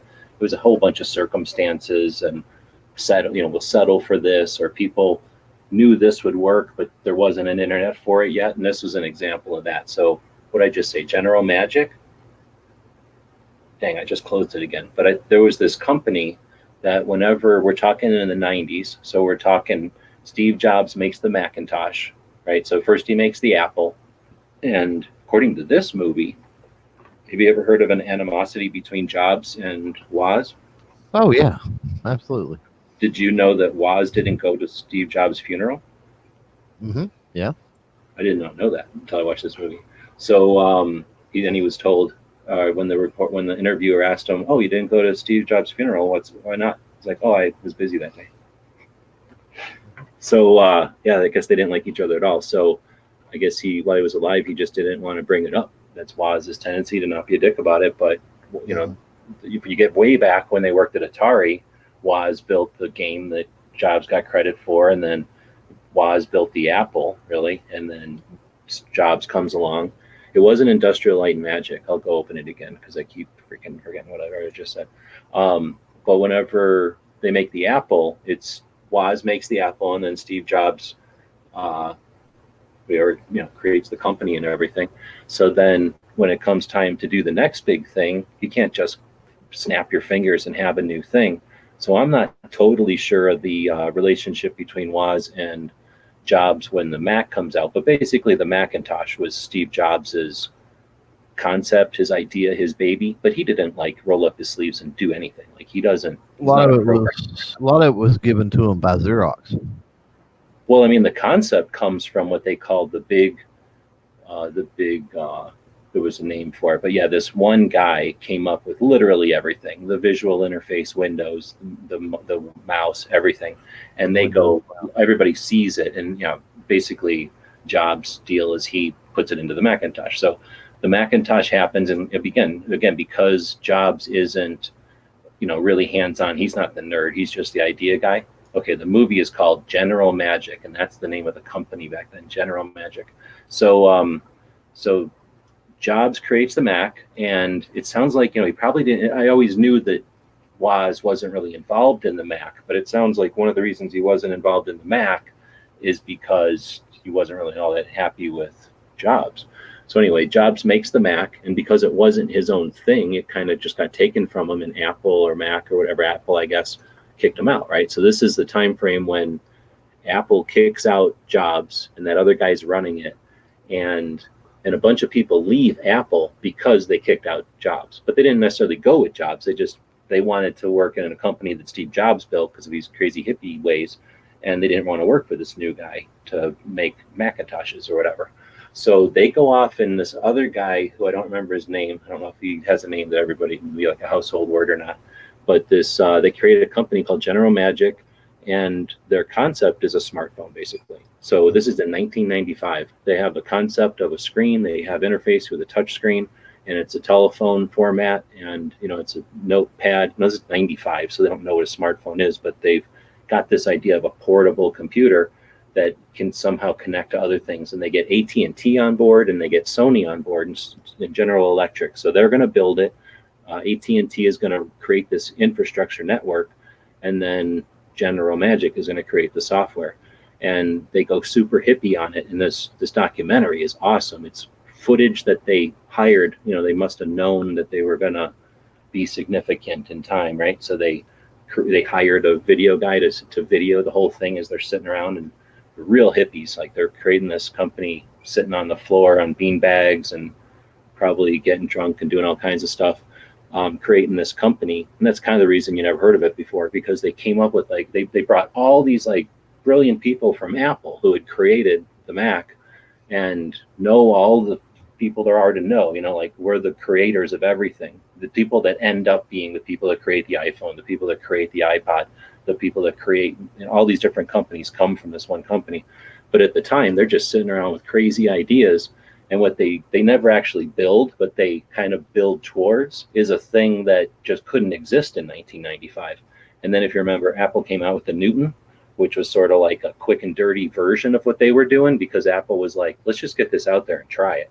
And it failed because, one, it didn't work that great, and two, there was nothing for it to work on. There was no internet yet. You couldn't just dial into an internet. You had to plug the damn thing into an RJ40 or phone cord, actually. So super interesting movie, though, because it gets into how these people all kind of, it wasn't their first jobs, but it was their first time working on their own, I guess, without the organization of Macintosh or Apple, or the Macintosh project, and then how they all learned from this failure, which, and it was like the first company that just had an idea, and a bunch of people threw money at it just because it was brilliant people with a great idea. They must be able to come up with something awesome. And it was one of those first kind of failure things, and they all kind of walked away failures at first, but then learning from their mistakes. They, like I said, they're the people that, head of Google this, or head of, they've created all the rest of the internet. It's a really neat documentary that gets into all that. So anyway, I was going to say that that's worth watching for sure, but it's also just interesting to see the cause and effects, and the stuff that isn't planned, but the result of efforts in the long run, has great success, right? Like, it might not have been exactly what they intended, but they brought the people together, gave them the kernel, and then once it was possible, boom, we have a world where now people are concerned if they're spending too much time on these things because they're so awesome. Mm-hmm.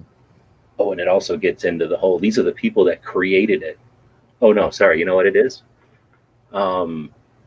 Now, I go watch that movie, and then I talked about it, and then somebody on Match Chat told me to go read a book or something. So I go on YouTube, and I find 1 hour seminars or TED Talks type of things with this guy that wrote a book that movie's all about. And there's these talks, seminars or whatever, conferences, where literally the guy that invented virtual reality is sitting there, and the girl that invented, I forgot what she invented, online sales, the people that invented core things that we have today. And they're talking about their concerns about when what's his face was sitting around, he built it to be addictive. They built those thumbs so that people would, and they're talking about when we built these things, we wanted, this to just be a way to talk, or a way to experience a different, somebody else's perspective on something. Mm-hmm. Really interesting video or movie. Right. Well, I wanted to talk about that and again see what I can get in the hang of this thing. I'm using the duck here. I could potentially use Night Strikes tomorrow and see how that goes. Have you used the tube for live streaming yet? I have not used it yet. I need to find some time to play around with it. There's not much to it. It's extremely easy. It's just as easy as this. The only thing is he doesn't have whatever you call this, right? Right. Where you can whip the comments up. Right. But otherwise, you can put 10 people in there. So, and what also is nice about it is it's much more like a hangout. So when we end this, when I click the end broadcast, Clover and I will be in here. But if there was 6 people in here and a couple of people in the green room, like the off-air staging area for the duck, those people would, as soon as I left, since I'm the only one that can maneuver people around and allow people to talk to each other, basically, Right. as soon as I'm not there to coordinate, it's just a room with, snapshot. Whoever was in there can be in there. And if you drop out, you're never getting back in. Where an old hangout, very useful, tool. Once the show was over, I mean, talk about a lot of stuff being done in off-air hangouts. Like that was a super useful tool to have. And the duck does not have that, or at least not a very good version of that, where GunTube does. You can end a GunTube and it's just like being in an old hangout. Well, and it doesn't have the capability for me to chat as well. I can see the YouTube chat over there, but I can't Type in it? I can't type in it. No. Yeah. So that kind of sucks. Yeah, I guess. Otherwise, I would be typing right now because they're getting real nerdy about computer specs and stuff out there. So You're talking about in the duck here. Yeah. Oh, you can see the internal chat? Yeah. I mean you just toggle back and forth also. So yeah, okay. I don't control I just can't comment. I don't got a box to comment. And if I was paying for it, that wouldn't change. That's just the way they do it. I don't think it would. No, I don't think it does, because when Gary is in it, he pays for it and it doesn't happen. because it would have That's the to. other advantage It of would have to. They could do it. I mean, the way they would do it is I would have to tie it to my YouTube account. You know what I mean? Obviously, in order to be able to chat over there, they would have I'm to doing do that it. because out of reflex, I just do it. But yeah, it's annoying that you have to do it if that's the only option you got. Right. It's possible that I could pop it. Wait, can I pop it and then send you the URL of my popped chat and then it just sends you the text? Let me try that right now. I'm going to go to pop it out. I mean, maybe. And I'm going to try giving this to you. It probably won't, because it's got to have some sort of session variable for me. How do I go to the internal private chat? Boom. See if that works for you, if you get the chat that way. Yeah, it says live chat. Unfortunately, it's not a link I can just open. That's weird. Oh, you mean the way the duck is. Like the duck doesn't let you put in hyperlinks. Stupid. Yep, another drawback. It says the chat pop out, and so yeah, that worked. That's kind of neat. So I could just drop that in for people, or anybody can just drop that in for people, I guess, and you can chat that way. Well, I can sorta. Because the one thing about the duck I told you with here, I don't know what it has to do with using Chrome resources and all, but it's really all I can do to. When I open that chat window up, it got laggy on me. Oh, okay. I see what you. Technically, you can. It's just that it's killing your computer to do it. Yeah, it just got laggy on me. Like when you type, it's not like real time at all. You're 5 or 6 characters behind when you type, at least. Well, and that's one of the things that's frustrating. So I'm going to try to. I've got another killer bill coming up that I'm trying to figure out something for pay off this one that just happened. Get back. I didn't pay the rent or nothing this month. Like that was everything I had to pay off this big bill. But that's just a one-time big bill out of nowhere. It's actually a shit ton of old bills that got piled together. Anyway, that's done. I got another giant regular bill that's coming, and then I'm going to start doing something for a machine because I can't. I want to do something more next year than hobble, and this thing has literally got me hobbling. My other one that's better than this one The pink donated to the cause is the one I'm using on the robot because it's the only one that can run the robot software efficiently. And it's getting just physically beat being outside and getting sawdust basically caked onto it all the time. So I figure that thing's going to have a lifetime. At some point, I'll have to do some sort of a baggy trick or cellophane tape or something to protect the keyboard because it's just the cost of doing business. You got to have a laptop running on the thing, or it's only got so long a cord.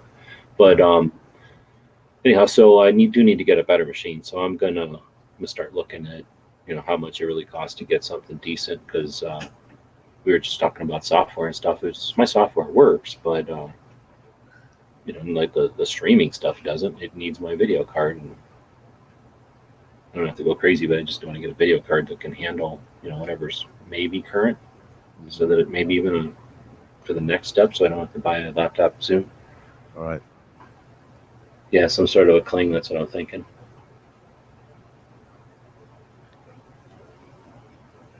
Anyway, so look forward to a thing on Friday. I'll be setting that up here soon. I'll try to do more of these. Give me some feedback. That'll help me know if it's worth doing this, especially not so much the 15 people that are watching in the middle of the night, but for whoever else might come along when you see this in the list tomorrow.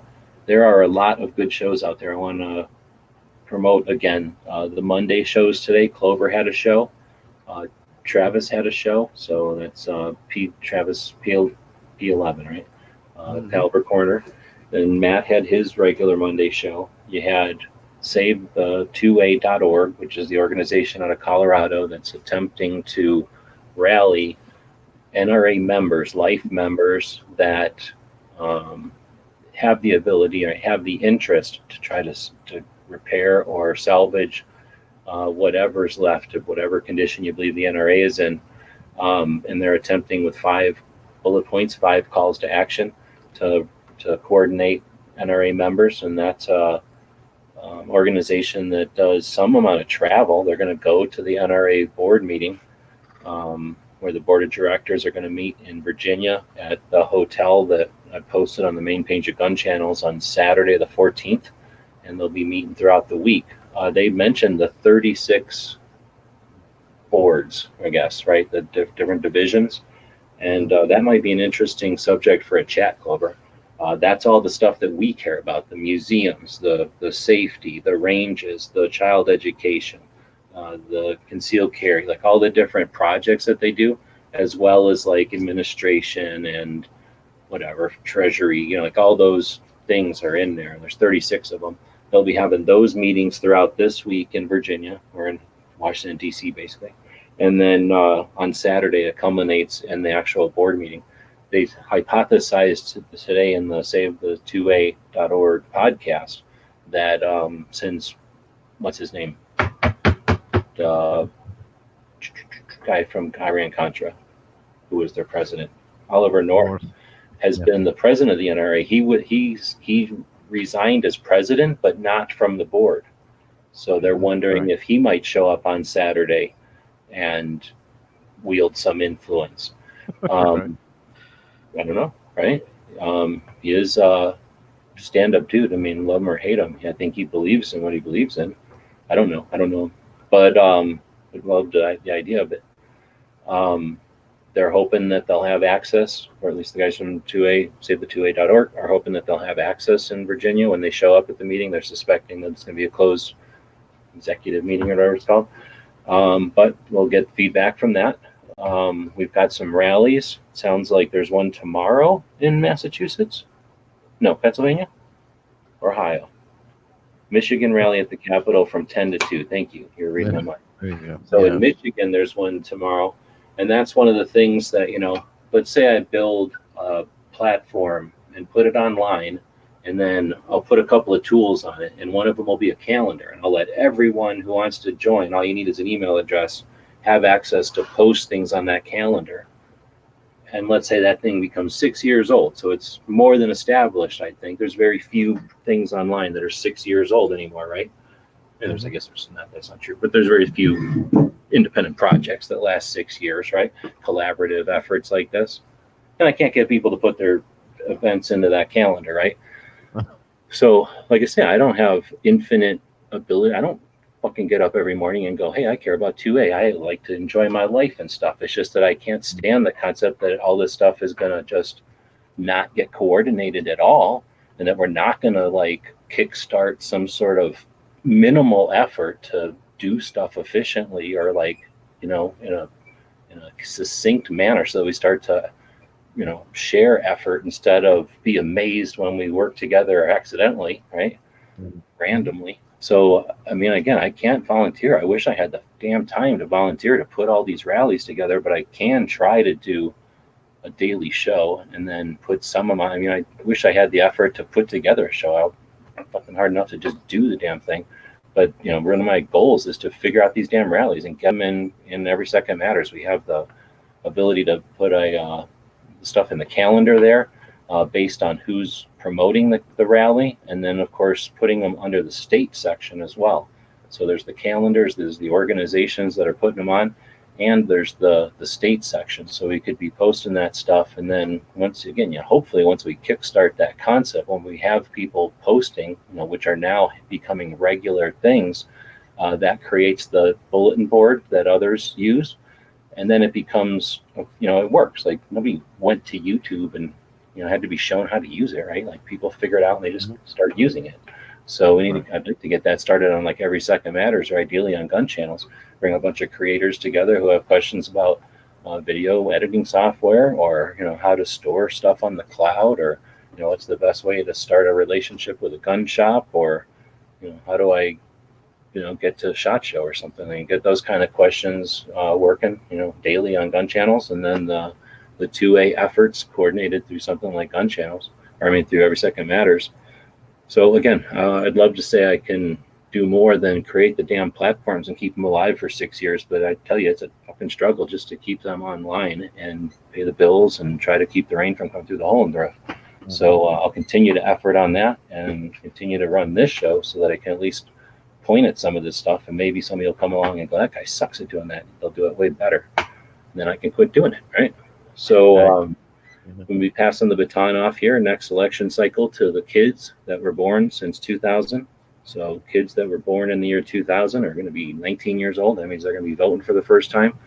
I'm sure we're going to have good country after that. They're going to take it, and they're going to have to learn, and they're going to have to appreciate, and they're going to have to respect what they feel like learning, appreciating, and respecting. So I'm going to do whatever the fuck I can to put stuff online that gives them education about that stuff, and encourage people that are putting valid info out there to figure out how to get their information out there better, to create places that help I started with clients who couldn't figure out how to do for themselves, so I built systems that could do for them. That's what we're doing here with gun channels. That's what we're doing with Every Second Matters. I'll continue to effort towards creating places that multiple people can collaborate to help those who don't know how to do what they're doing, don't know how to promote the excellent efforts that we're standing on the shoulders of. And I'll continue to do that as long as I possibly can. Like I say, I somehow navigated that aircraft carrier of a $3,000 bill through 2, 4, 5 bank accounts that now have less than $1. And some of them have less than $1. I think the biggest one has $2 in it. That's all thanks to the people that are keeping this thing. I think that it's worth doing it. I wish I was a better business person. I'm not. I wish I was better at getting through to some of these people. I'm not, but I'll fucking effort at it. And at some point, somebody's going to come along and go, that guy sucks, but I like what he's doing. I'm going to do it better. And at that point, I'll go do something else. But thanks, Clover, for jumping in. Thanks to the people that listen to this whole thing. Thanks to the people that listen to this in the future. This week, I am trying to raise money because, like I say, I am literally down to under $10 at the moment. Thanks to a couple of people that purchased stuff today on the store, which will eventually, get to me through the bank, and appreciate that. Throughout the week, though, to encourage sales, I've got a whole bunch of laser guns and targets. So stuff from the company called Laser Light here in Arizona.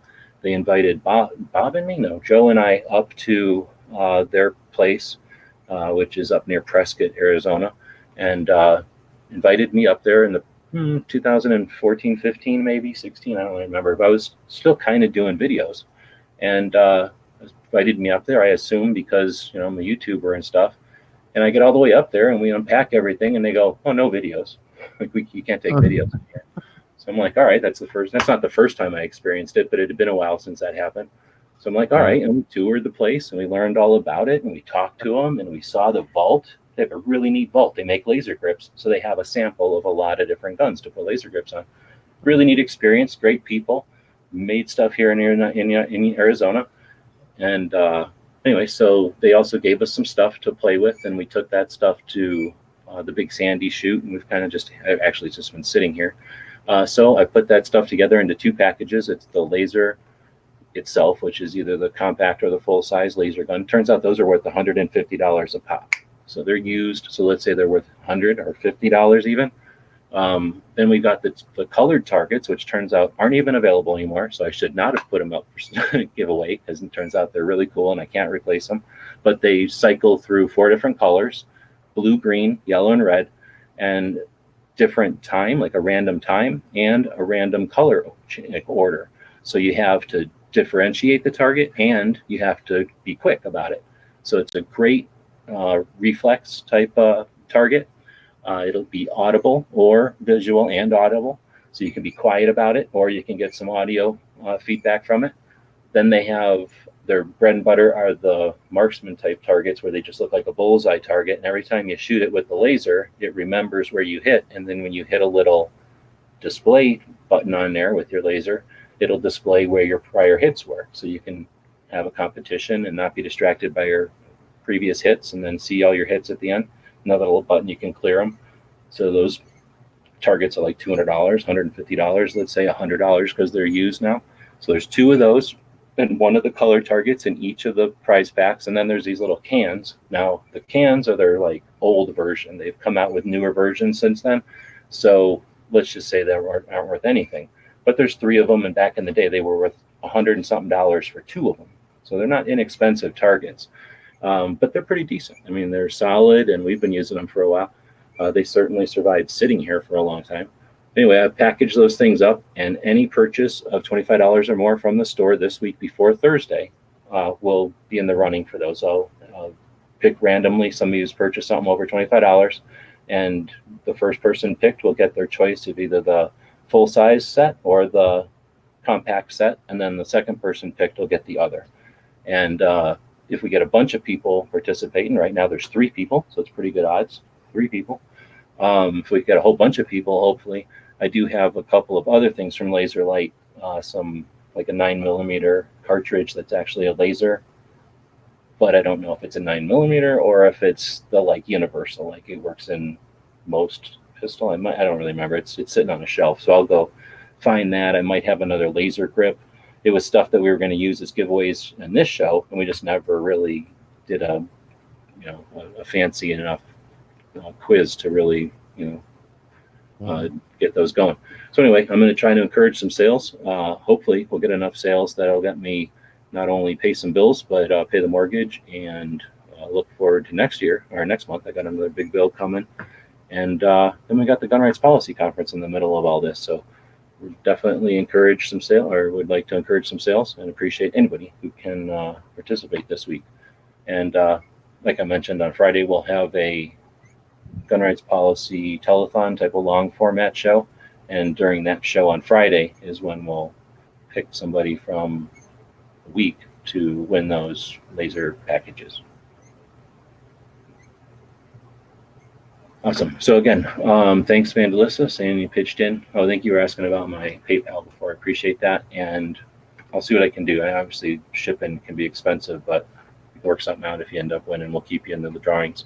I think what I'll also do, because some people are potentially going to purchase things that are more than $25, I think I'll do it for $25 increments. You'll get a slot. So if somebody were to purchase, let's say, $50 worth of stuff, they'll get 2 slots in the final rundown. Again, thanks everybody who makes this possible. I know Clover's got some stuff going on. You had a telethon the other day, but you've got swag over at your store to help you drive 1,700 miles or something altogether, or each way? Oh, that's one way. So more like 3,500 miles, almost 4,000 miles by the time you drive around Phoenix. No, it's not. It's not. Is it that many miles? Yeah, 5,000 miles maybe? No, I don't know. Yeah, I thought it was 1,700. Now, was that both ways? I mean, it's been a while since we were looking at it on a map. No, that's I think it's 800. Huh? I'm not sure, to be honest with you. I think that's round gotta trip. be both ways. Yeah. Yeah, that's round trips. I think it's 800 from me to Tulsa. So that's probably what it is, like 800, 600 for you, or 700 or something for Yeah, you. it's a long drive one way for sure. It's a day. And I might be thinking, I don't know, it's a long drive. So if you want to help Clover out, where can they help Clover out? Clovertac.com, the swag store, the actual special we were running through the telethon. If you pick up a cap, which I think there's only 2 caps left, you get the GRPC sticker set. I'll send you one at no additional cost if you pick up one of the 2 remaining caps. And then the sticker sets really were put together for GRPC and for the trip. And I've got a few of those. I don't have very many left. And so the Save a Fud sticker that's got a particular rabbit and a particular hunter on them. That's a giveaway. Obviously, if you buy that, and those stickers won't be made again. I said that when I made them. That was specifically for this little project. So the only way to get them is to get the Bud Light GRPC sticker pack.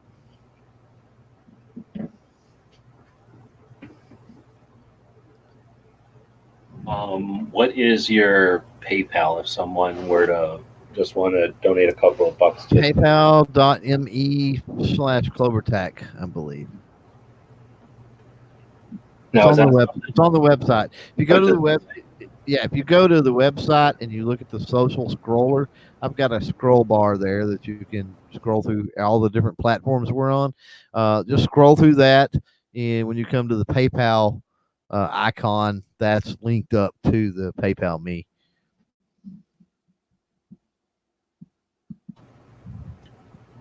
now, Or become a patron. And become a patron and get the gift that keeps on giving, right? Because every month you've got a chance to win a steel target or some patches, and you get access to early content and extra content and all that good stuff. So that's on a future show, either one of your Thursday shows or one of my Monday shows, or I might retool things and make all my shows like our Thursday or Monday shows. But using Patreon to build. So I think, again, there's like different ways people think of Patreon or the concept of it, and some people consider it like a tip jar or like the hat. You're out there doing your dance, and if somebody feels so like entertained or whatever, obligated because they feel pity for you, they'll drop a couple of quarters in the jar, and that's fine if it's all you feel that you're contributing to the world is like making people grin or making the kids smile or whatever. But I don't do it that way.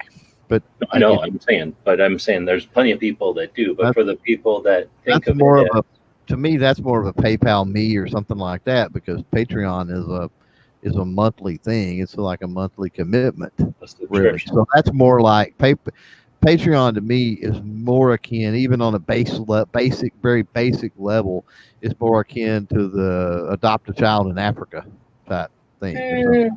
That's interesting. On to wrap my head around that, but where I was going is that, as opposed to a tip jar, which is the attitude you get from people that are like want to discourage individual effort, people that are like, look, we know who's supposed to tell us stuff, and it's great that you want to act like those people, but know your role. Like, sit down and shut up. Don't expect to do more than you can do as a hobby, right? There's those people out there, and they're going to consider Patreon, we're just dancing, we're just doing nothing, and we're putting a hat down, and we expect you to pay us because we decided to dance.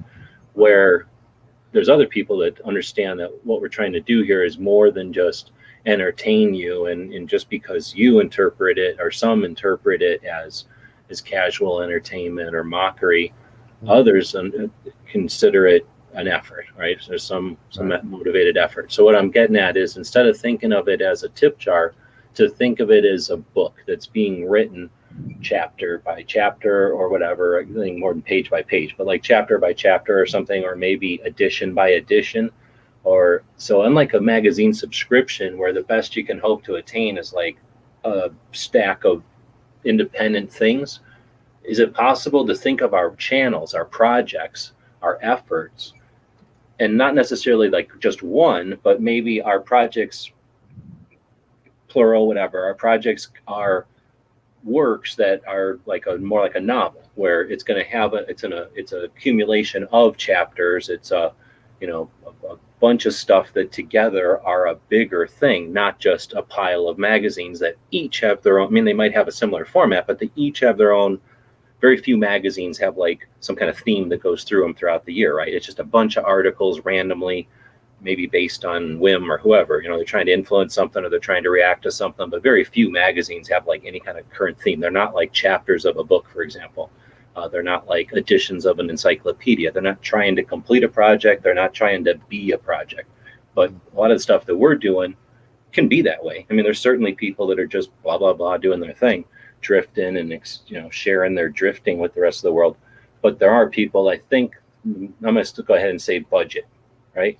Budget, our budget, not the budget guns, but our budget, right? Yeah. Mike, he might not look at it this way, but I consider the kind of stuff that he's doing, or you or Clover or Ghost or anybody, right? Like people that are putting together evergreen as well as long tail as well as current, like people that are contributing to a bigger project. Like, I don't know, maybe there's some way to change the mindset of the creators so they don't think of it as like, hey, I've got a tip jar out here, and if you'd like what I'm doing, consider supporting me, because you're not supporting shit. Consider letting my project grow. Consider, if you like this, imagine if I had $15. Imagine if I had $150. You want to see what I can do? And that's not like consider supporting me. That's like consider growing this. Well, but there's also, and this gets frustrating. There's people out there that know what they can do on Patreon, and yet they do nothing but use it as that tip jar. Use it as that place for people just to come and throw $5 a month or $10 a month or $1 a month or whatever it might be, and they do nothing on Patreon except for cash the check, basically. And that aggravates me because it's such a good platform to engage on. It's a little bit laggy. But it does have a mobile app. So if you're out there and you follow people, and you can follow people, by the way, on Patreon without actually being a patron, because there are some people out there that do post public content every now and then over that way, or maybe even some of their private content becomes public at some point.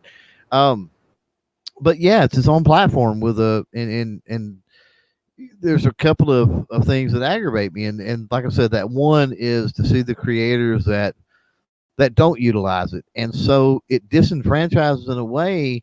They've got a lot of people that's throwing money their way every month, and those people that are throwing their money away are throwing money, not throwing it away, but throwing it their way.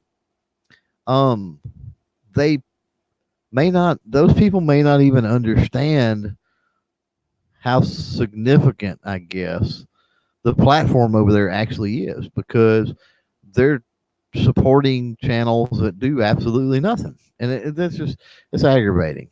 I mean, if what's the point of it if you're not going to engage with the people over there and do stuff? I don't get it. I mean, if you're going to have that set up, do a recurring $1 a month through PayPal Me or some stupid crap.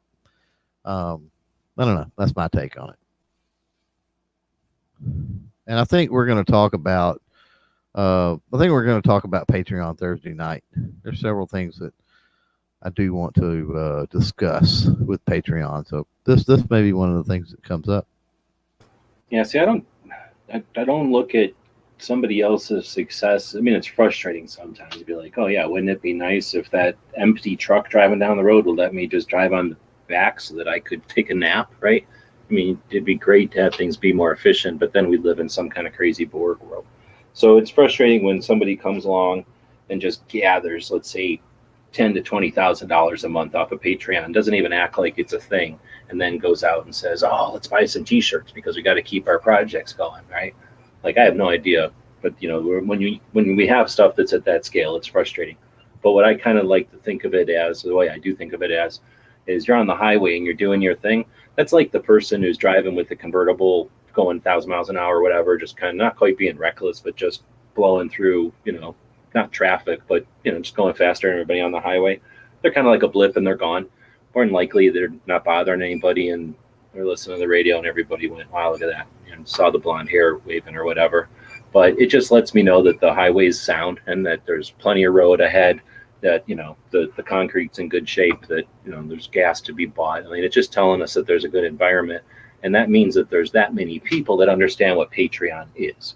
So it's possible that of the 1,000, let's say, because when we're getting to 1,000, that's when it turns into $5,000, $10,000 a month being, collected on Patreon. When we're talking that many people, like very few of those people are like, I only have $4 to spend on this kind of concept, and this is the person I have deemed worthy of my $4, right? It's probably going to be people that are casually throwing money at something they think is interesting today. Maybe they're not going to find it interesting 6 months from now, but today they did. And at least that's showing them the platform. So I like to look at it from like that angle, that they're bringing people on board. And even when we're talking this, we're talking the scale where the person who's bringing in $10,000 to $20,000 a month on Patreon has 1,000 to 4,000, 5,000 Patreon followers, subs, whatever you call it, Patreon. And then on YouTube, where they have 375,000, almost a million. So we're talking like crazy sub numbers. But when there's that many sub numbers, it accumulates to a lot. But so anyway, I like to look at it that they're bringing people on board that wouldn't have been aware of it. I think some of those people are going to look around, especially when there's something to look at, right, to figure out there's other things, and then potentially they've brought people into the concept of the platform, and then other people can they can share their resources with other channels or divert them, or again, I think like my friend that changed his satellite TV. He was watching football and shit on satellite TV and paying $120 a month just recently. Right. Started going to like Netflix and whatever for more like $80 a month, still watching all the stupid sports. But he's like, wow, I'm saving all this money. And I'm like, the hell, if we would have ever talked about this like in any of the last 7 years, I could have told you that. Like, I just didn't know you were doing all this stupid shit. Right. But how many people out there just don't even know they're wasting an extra $50 or $80 a month? And if you save somebody 80, what if we just had a campaign of the giant channels and say, hey, let everybody know that you can save money by flipping to Netflix or something. They'll all make some money, sending people to Netflix. And those people all have they're saving $80 a month. They might be willing to throw $40 at this new concept of crowdfunding projects. What? It's, I looked at YouTube back in the day. There was money coming from YouTube, and the money was a factor of how many views you got. So the recipe back then was to get views, to get subscribers.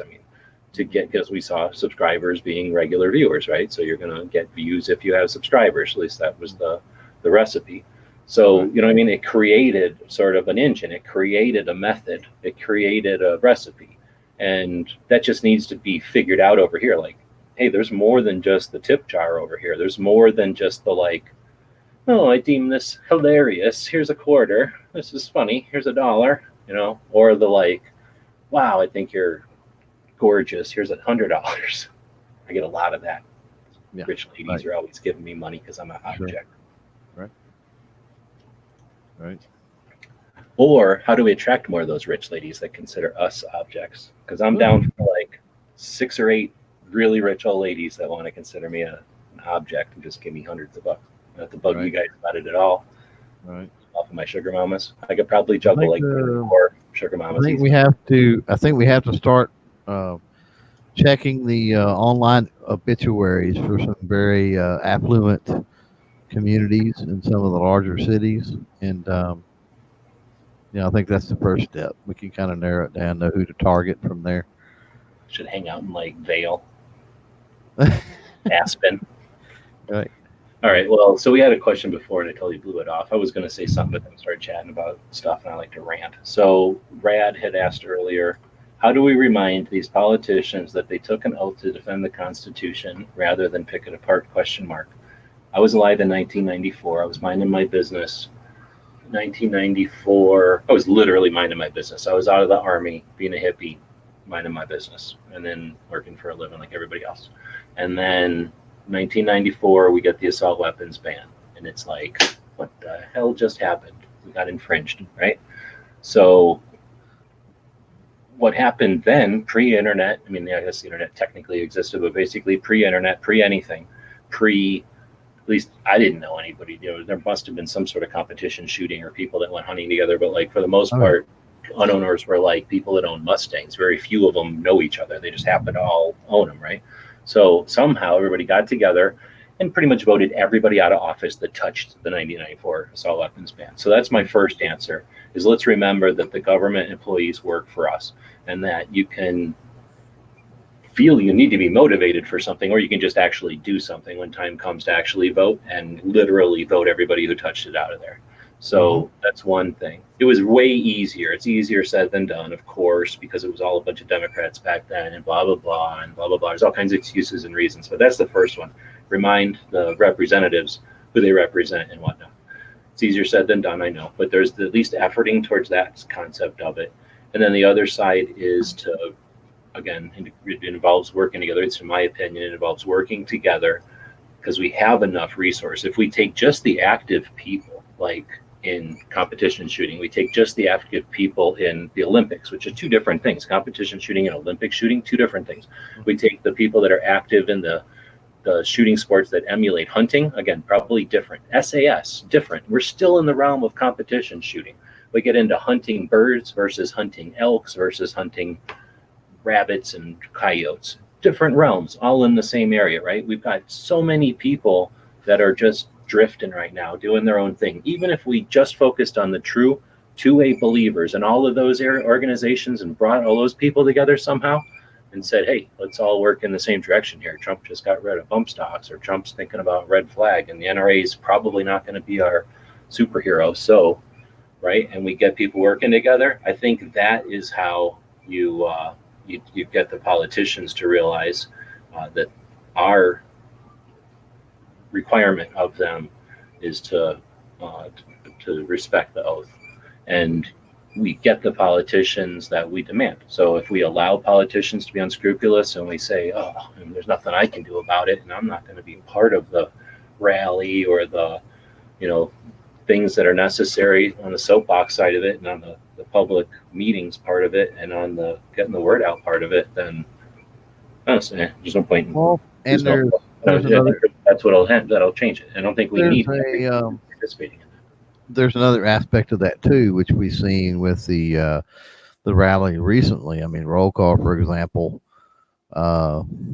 lives in Indiana, but he went to traveled to that rally, support the cause. And so when we're talking about kicking politicians out basically at the ballot box, sometimes that may require you helping or participating in some way with a campaign in another state. Whether it's through social media means or maybe financial support, if that's possible, depending on campaign funding and laws and things like that, may require you to step up. And your particular area, your particular state may be okay. I mean, like me, for example, I'm here in Texas. I don't have a ton to worry about.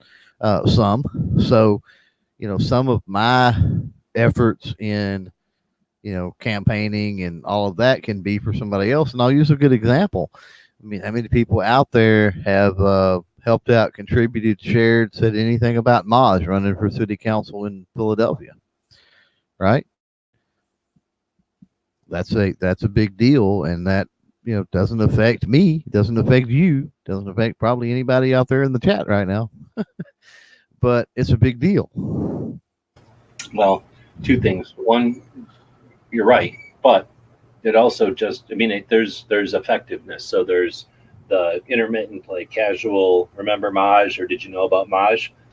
Do that. But then when Maj has an actual thing, like I'm doing something, I'm going to be on a thing, show up and be audience. I'm going to do something, show up and comment. Like when he has a call to action, that's when everybody, coordinated effort to say, hey, Maj and tonight, like not just Maj, but Maj tonight, because then we start to flex, right? We flex that muscle. And I think then you start to see a motivated participatory group where people are like, oh, we're doing something for a reason, not just like endlessly aware of each other, right? I mean, that's necessary too, obviously. And when somebody does something interesting, that's how you share and get the word out. But, that's how you create that web, right? And then when the reason you have a web is so that when something's needed, everybody's got the shortest route possible, a familiar route, a route that they're, taken before to effort to be there for, like I say, like the audience. So imagine if a coordinated group of people knew that, like, if you go listen to, I don't know, let's say a community built for shooters by shooters that, anybody can access. Let's say that if they knew they could go there and find out when the Pro 2A podcasts were, and no matter 24 hours a day, somebody's going to be making people aware of the Pro 2A podcast. That means that if 1,000 people, like right now, well, when we had the chats running, we had 1 million people, 1 million page views a month with gun channels. So, imagine if instead of 1 million people coming in to talk about XYZ and the weather or whatever, which is fine whenever it's not important, but whenever it's important, whenever there's something to be talked about, if that 1 million people now know, oh, on the main page, there's such and such's podcast. All of a sudden there's 1,000 people there. All of a sudden there's 800 thumbs up. Like, wow, the guest on that show is impressed, right? Whoever political strategist is out there is like, dang, every time so-and-so is on a show, there's like 1,000 people show up, and then you're like an 800 thumbs. You might go, Google don't care, because I don't care. Google don't care. Walmart don't care, right? Big companies don't care, but guess who cares? Political strategists whose job is to go figure out what's going to work and what ain't. And when you see 1,000 people show up and 800 thumbs as a result, you're like, wow, that's an 80% motivated group of people right there. Especially when there's a whole bunch of thumbs down. Like, that's people that are actually paying attention and have opinions on this. Like, wow, they go to some other chat and there's 800 people watching and there's 42 thumbs up. It's like, I bet you I could punch the shit out of this audience and they wouldn't do nothing about it. Mm-hmm. Yep.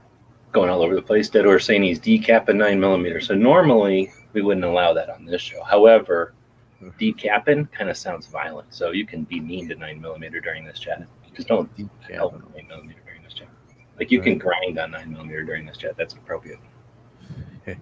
Hopefully we'll distract you and you'll grind that 9mm down to 380 where it should be.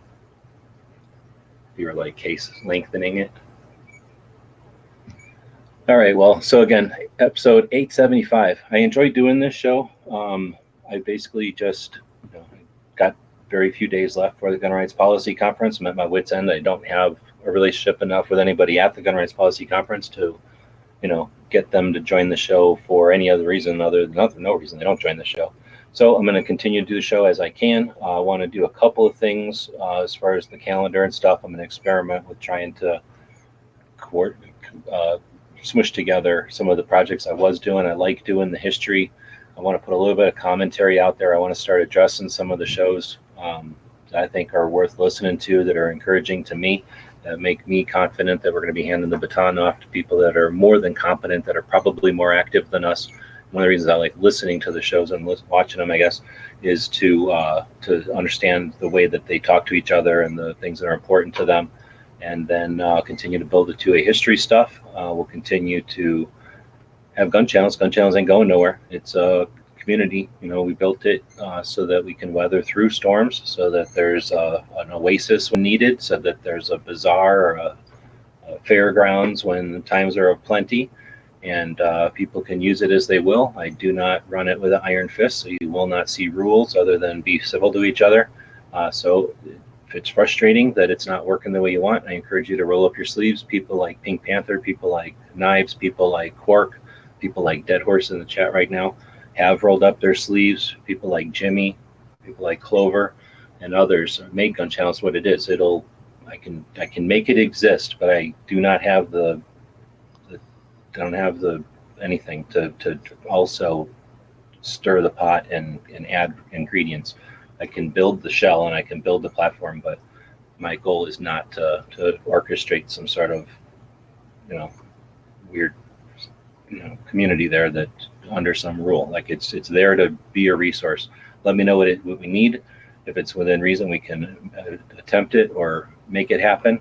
And again, going into the Gun Rights Policy Conference, it can either be a dead platform that a bunch of people sit around sulking on or ignoring, or it can be a lively, vibrant platform going into the Gun Rights Policy Conference, so that when Clover is there and Matt is there and Yankee is there and Enrique Sonora is there, and Russ is there, and Mike Night Strike is there, and when I'm there, who am I missing?